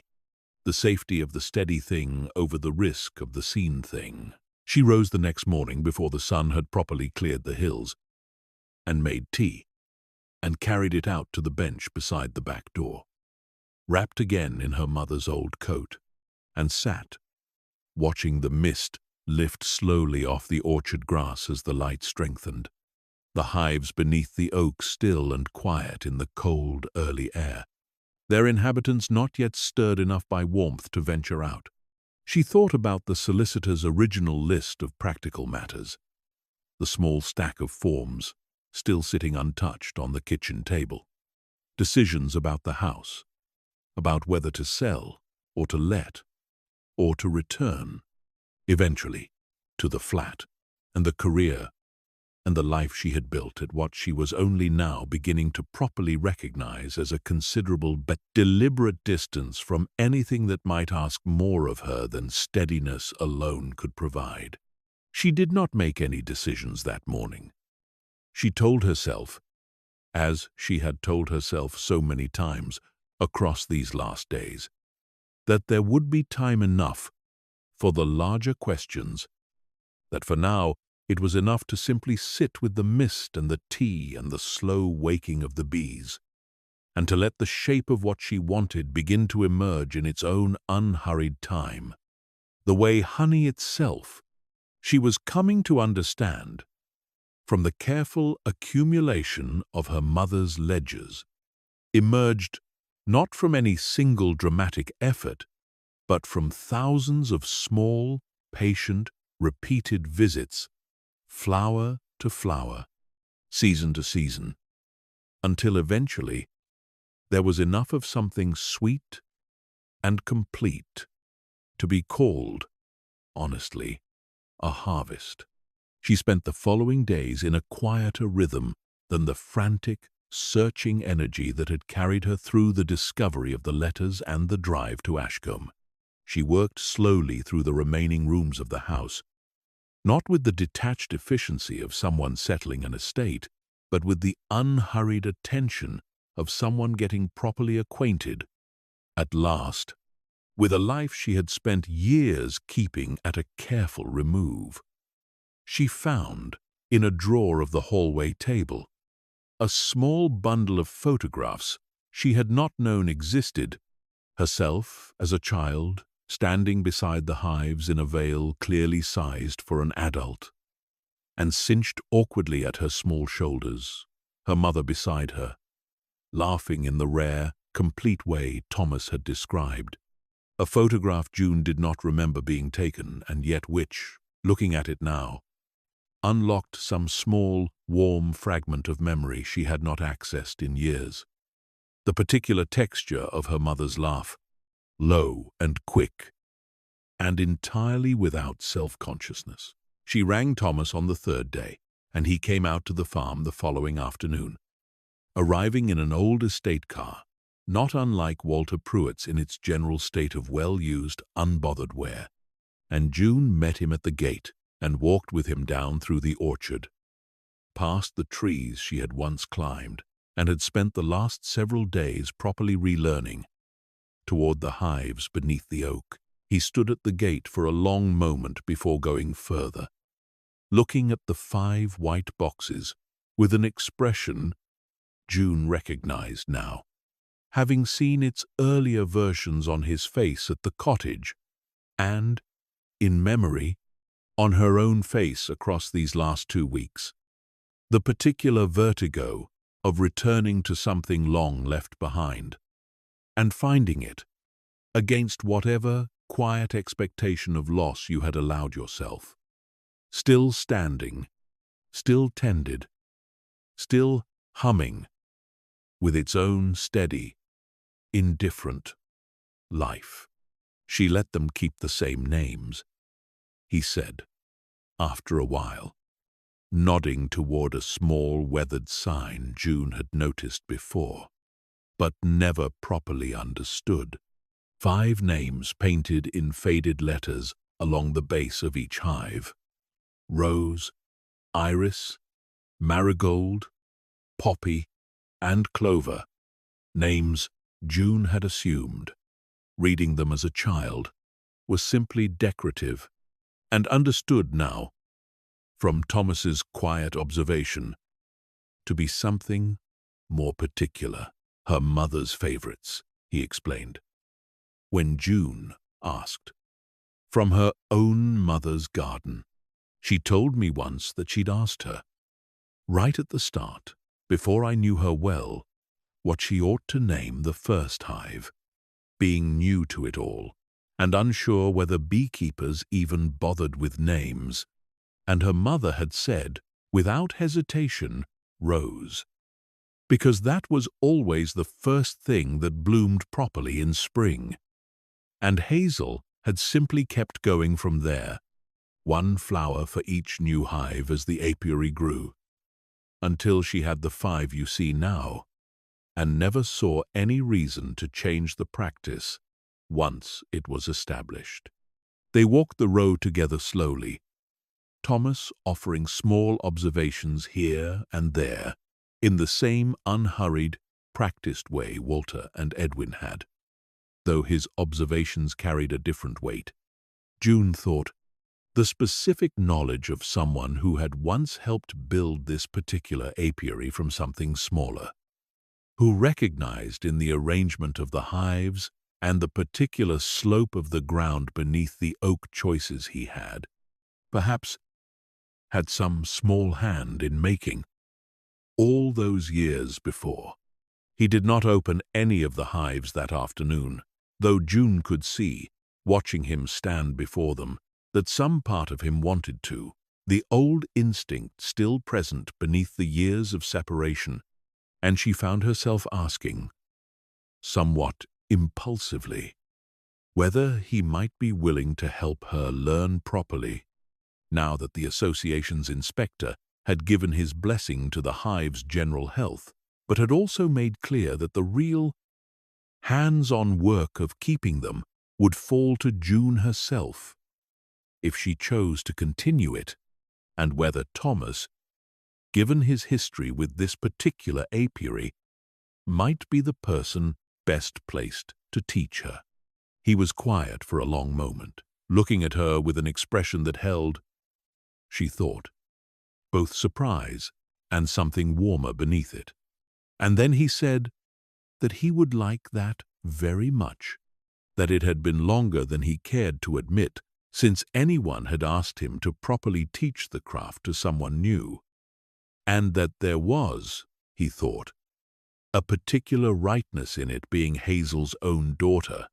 in this particular apiary, on this particular land. They arranged, before he left that evening, that he would come out twice a week through the remaining mild weeks of autumn,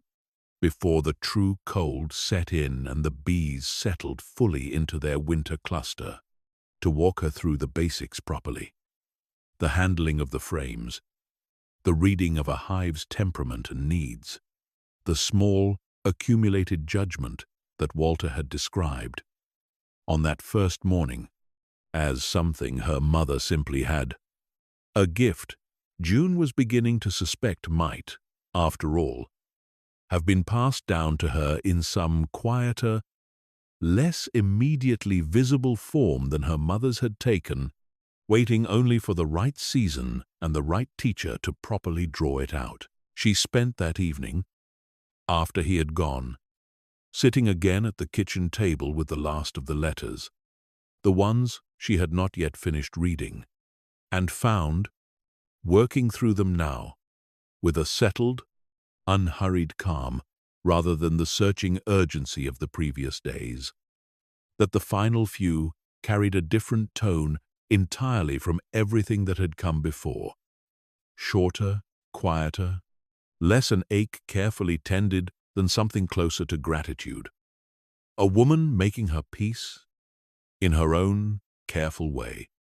with the shape her life had taken. I think one of the very last letters read,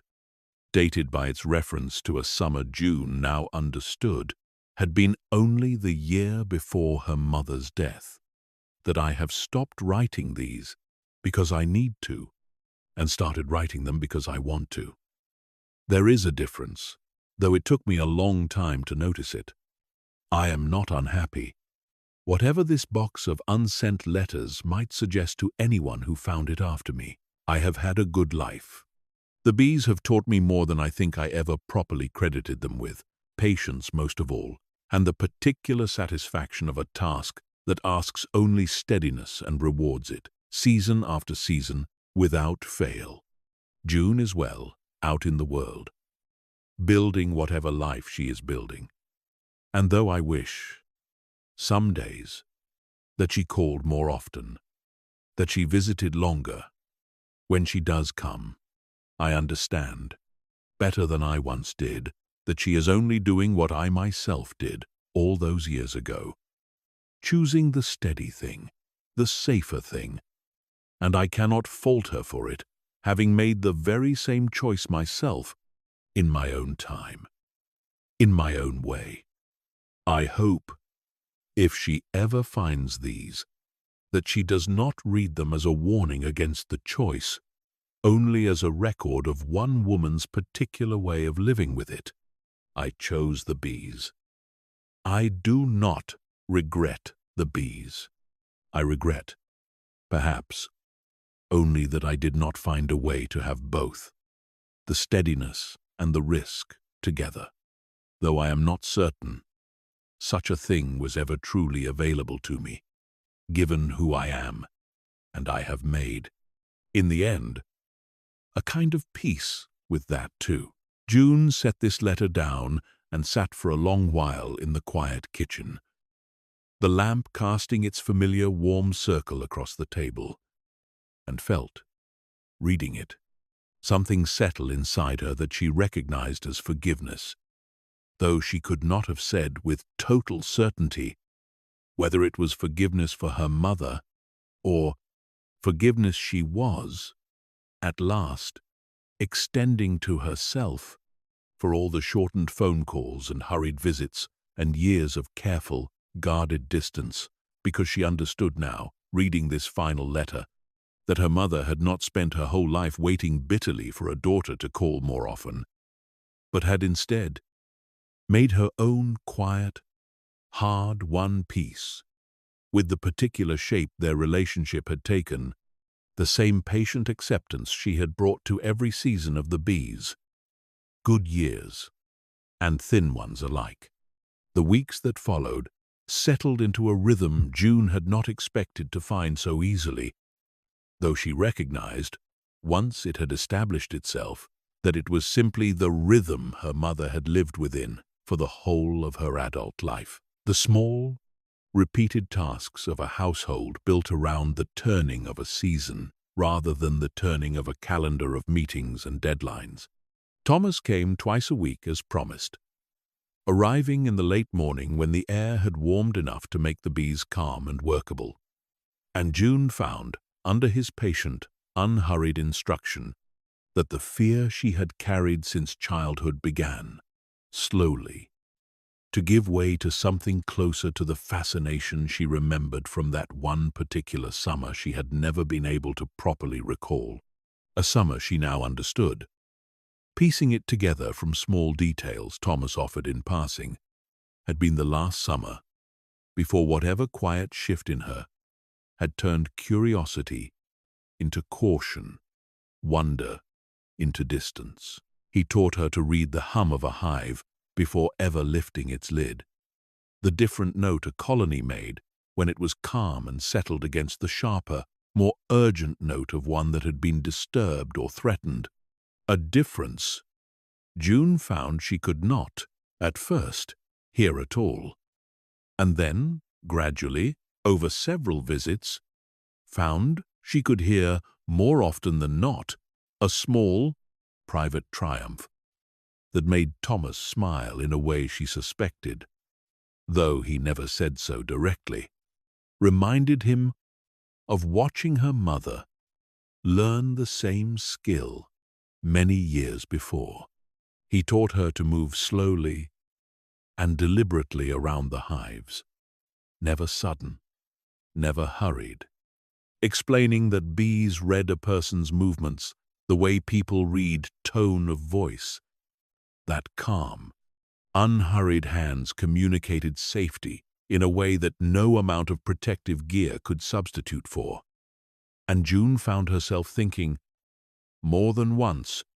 that this was simply another version of the same lesson her mother's letters had circled around, the particular power of steadiness, of showing up consistently and without drama, of letting trust accumulate slowly, rather than trying to force it into being all at once. She learned to lift a frame properly, to hold it at the correct angle, so the bees clinging to its surface were not jarred or alarmed, to read the pattern of capped and uncapped cells for what it told her about the health and productivity of the colony, to recognize, eventually, the queen herself, larger and longer-bodied than her attendants, moving through the crowded surface of the comb with an unhurried authority that reminded June, watching her for the first time, faintly and strangely of her own mother, moving through this same orchard for so many years, with the same quiet, unshowy purpose. In the evenings, after Thomas had gone, she often sat again in the study, working now not through grief or searching curiosity, but through something closer to simple companionship with the ledgers, adding her own first tentative entries beneath her mother's final ones. Small, uncertain observations in a hand, she noticed, with a mixture of amusement and something more tender, had begun to slant in the same forward-leaning way her mother's always had. Whether from genuine inheritance or simple unconscious imitation she could not say, and found, in the end, she did not particularly need to know. She had not yet decided what to do about the flat in the city, about the job she had built with such determined focus across the better part of a decade. And she found, as the weeks advanced and the last of the autumn color drained slowly from the orchard, that the decision was arriving not as a single dramatic choice, but in the same accumulated, patient way the honey itself accumulated,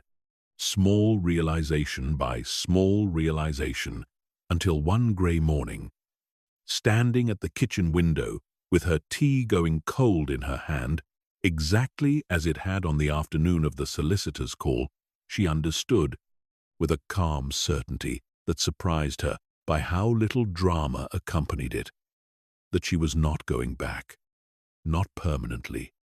not in any way that mattered. She called her employer that same morning and gave the kind of notice that surprised even herself with its steadiness, explaining, without over-explaining, that she had inherited a family property that required her presence, that she had thought carefully about it and had decided this was the direction her life needed to take, and found, hanging up the phone afterward, that the fear she had half expected to feel, the vertigo of stepping away from a life so carefully constructed, simply did not arrive. In its place was something closer to relief,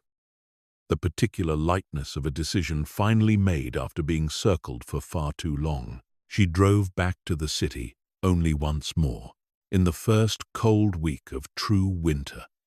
to properly close up the flat, to pack the handful of belongings she wanted to keep and arrange for the rest to be given away or sold, and found, standing in the small familiar rooms she had called home for so many years, that they already felt like someone else's life. A chapter closed cleanly and without regret, the way a good book closes when it has said everything it needed to say and has no further use for more pages. She returned to the farm 2 days later, driving back down the now familiar lane in the last grey light of a short winter afternoon, and found the house waiting for her exactly as she had left it, warm and quiet and smelling, as it always did, of beeswax and old honey, worked so deeply into its walls that the smell had become simply the smell of home. She unpacked slowly that evening, finding places for her few remaining belongings among her mother's careful arrangements, rather than displacing them, understanding, without quite articulating it to herself, that she did not want to erase what had been here before, only to add her own layer to it, gently, the way a new season adds itself to a ledger without needing to strike out the seasons that came before. Thomas continued to visit through the deepening winter, though less frequently now that the bees had settled fully into their cluster and required little beyond the occasional check Edwin had described. And June found herself, on these visits, less a student now, and more simply a friend, the two of them sitting together at the wide kitchen table with tea, and, increasingly, with easy, unhurried conversation that ranged well beyond bees. Thomas, telling her stories of her mother's youth she had never heard. June, telling him, in turn, about the life she had left behind in the city, and gradually, across these quiet winter afternoons, a friendship built itself between them that carried, June thought, something of the same patient, steady quality her mother had brought to everything she loved. On one particularly cold afternoon, in the depths of that first winter, with snow lying thin and undisturbed across the orchard and the hives beneath the oak wrapped in the quiet, dormant stillness of the coldest months, Thomas asked her, a little hesitantly, whether she had found among the letters any indication of whether her mother had ever considered, in these later years, reaching out herself and June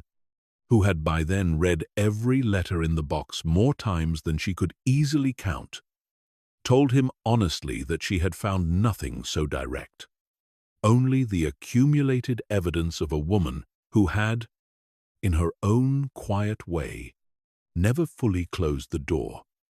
who had kept writing letters she never sent for reasons the letters themselves did not explain, perhaps because the writing itself had been enough. A private, ongoing conversation that had needed no reply to remain, in its own way, complete. He seemed to accept this answer with a kind of settled peace. The same peace June had watched arrive in him gradually across these weeks of visits. And he told her, on that same cold afternoon,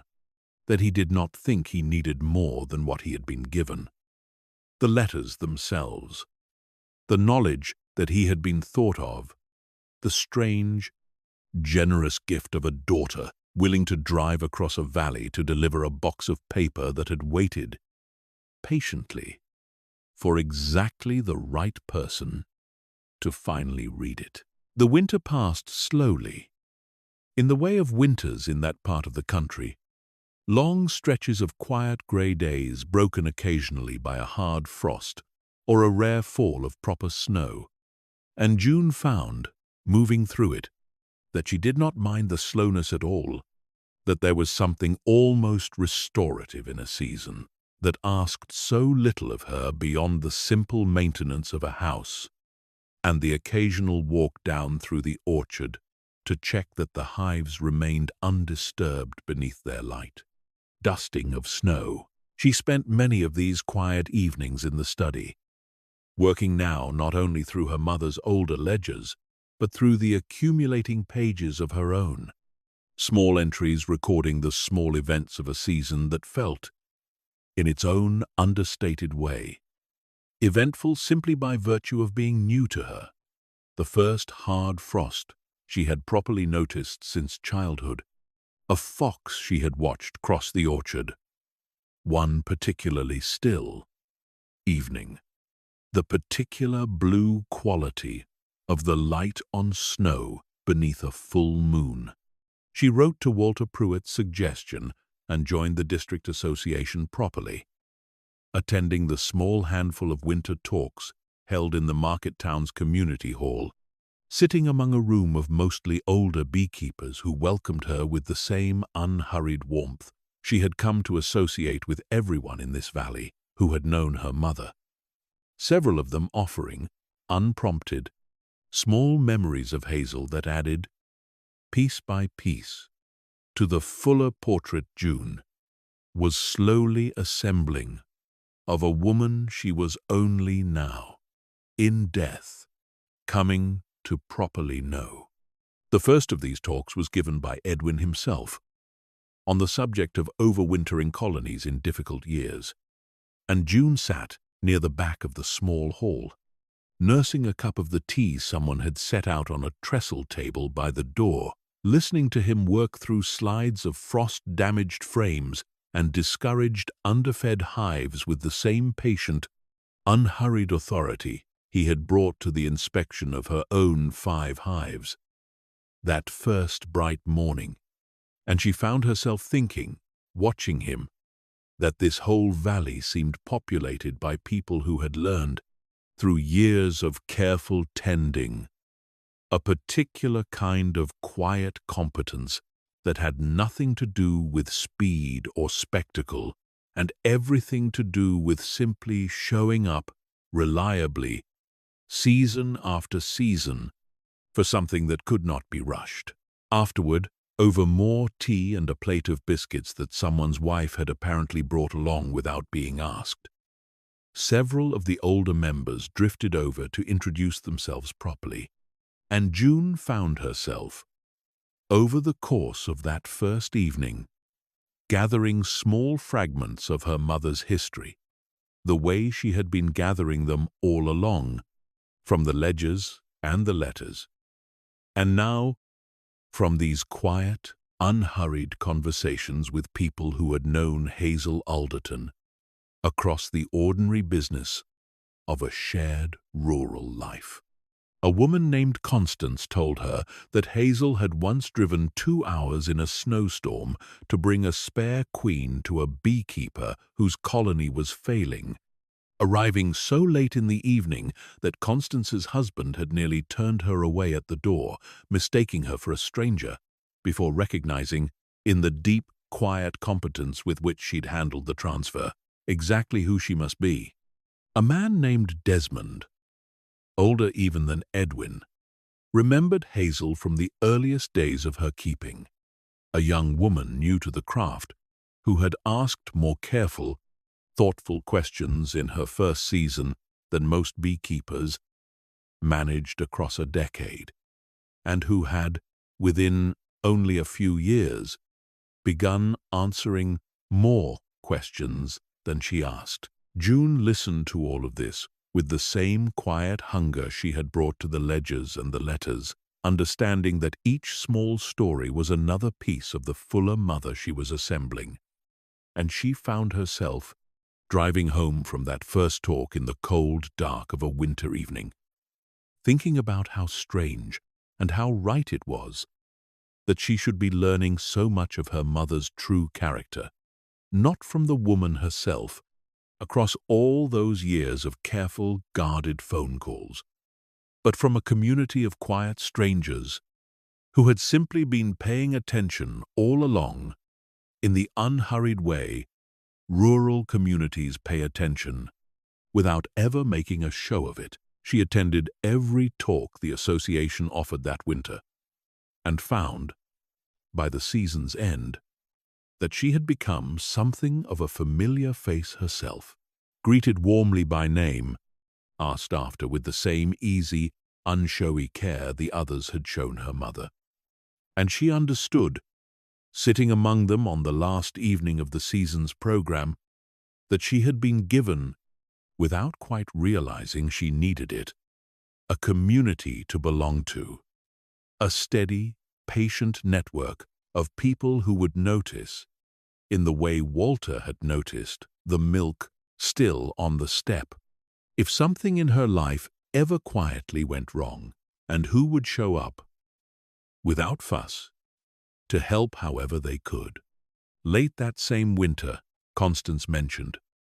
over tea after one of the final talks, that the village held a small summer fete each year, and that Hazel had always entered a jar of her honey in its produce competition. Not, Constance said, with a small, fond smile, out of any particular vanity, but because the fete's organizer had asked her to decades before, and Hazel had never seen any good reason to stop once a thing had become a settled part of the year's rhythm. She had won more often than not, apparently, though she had never once, in Constance's long memory of attending the fete herself, seemed to care very much either way about the small certificate that came with it, accepting it each year with the same quiet, unbothered thanks she brought to everything else. And setting it, June would later discover, in a drawer in the study rather than on any wall, alongside what turned out to be a whole small stack of identical certificates going back further than June could easily count. June found this detail lodging itself somewhere warm and quiet inside her across the remaining weeks of that winter. And when spring finally arrived, and the fete's organizer, a brisk,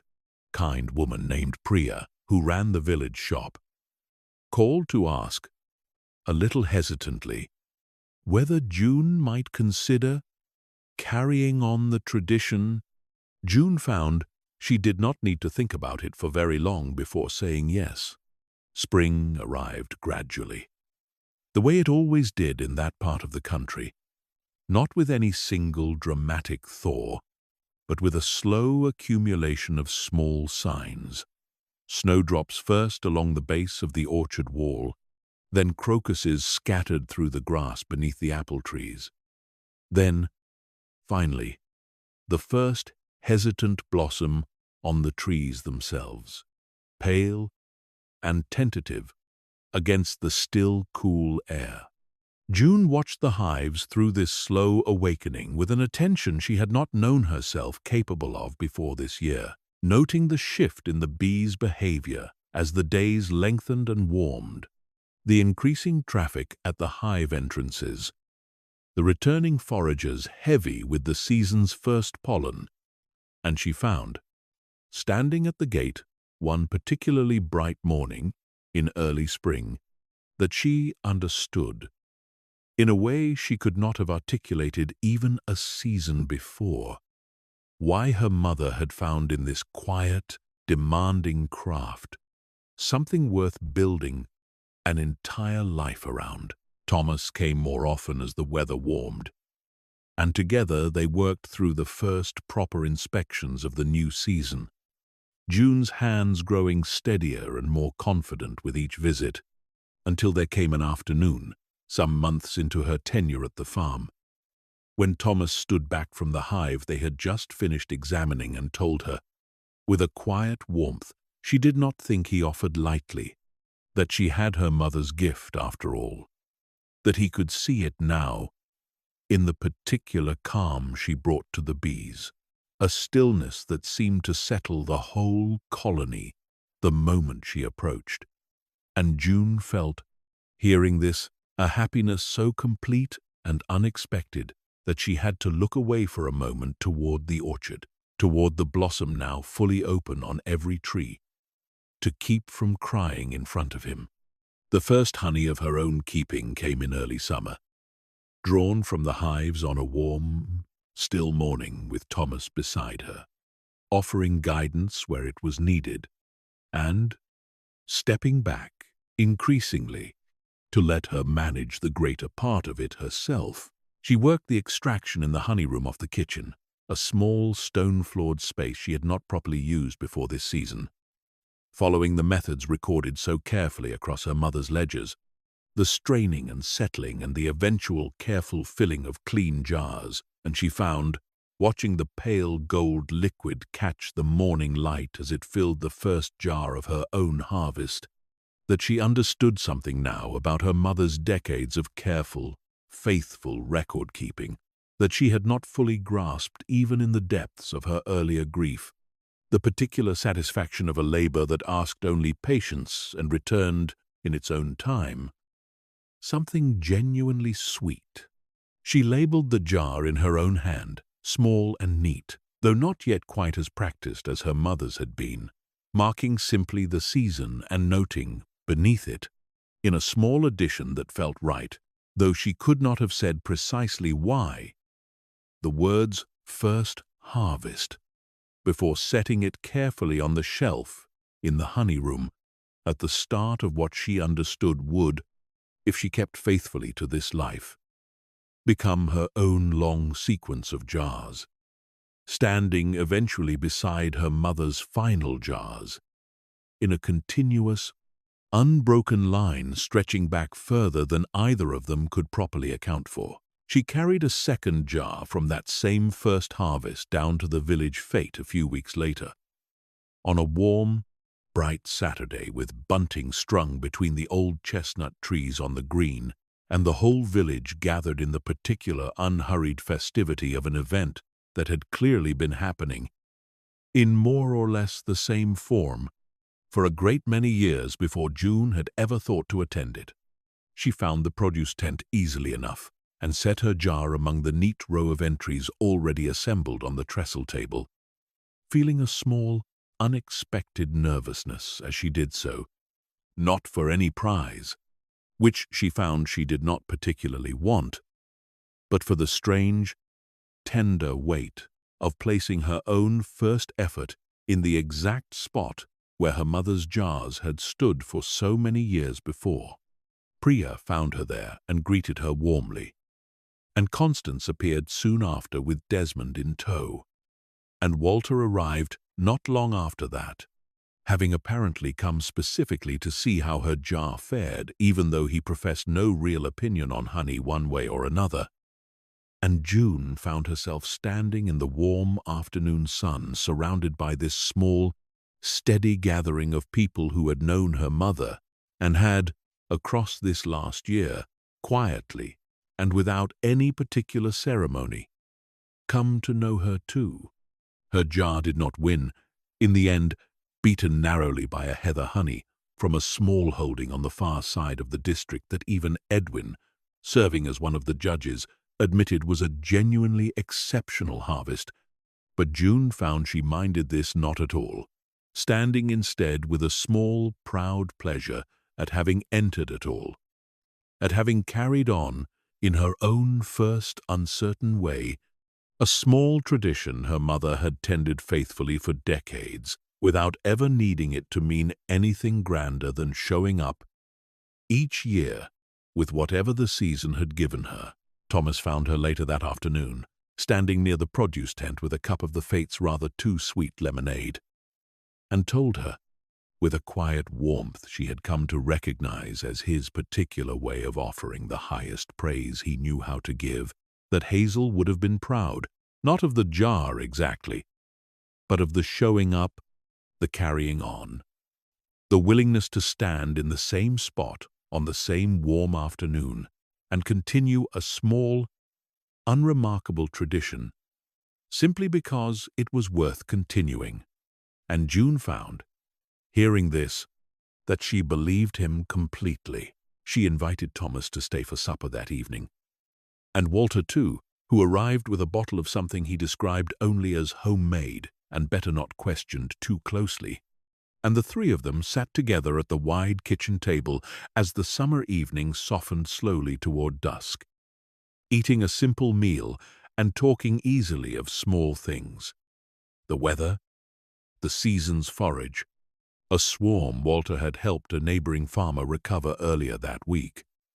And June found, sitting among them in the gathering dusk with the first jar of her own honey standing on the dresser where her mother's had always stood, that she felt, for the first time since the solicitor's call had reached her on that ordinary city afternoon so many months before, entirely and simply at peace. She thought later that night,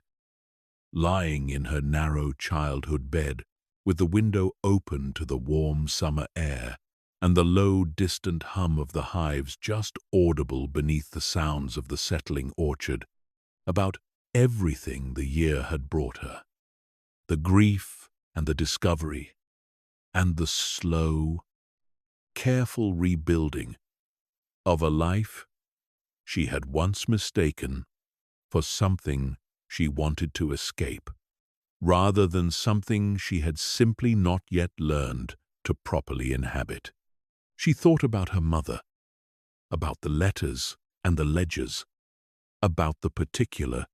quiet courage it must have taken to keep tending something faithfully for so many years, without any certainty that the tending would ever be seen or understood by anyone else. And she found herself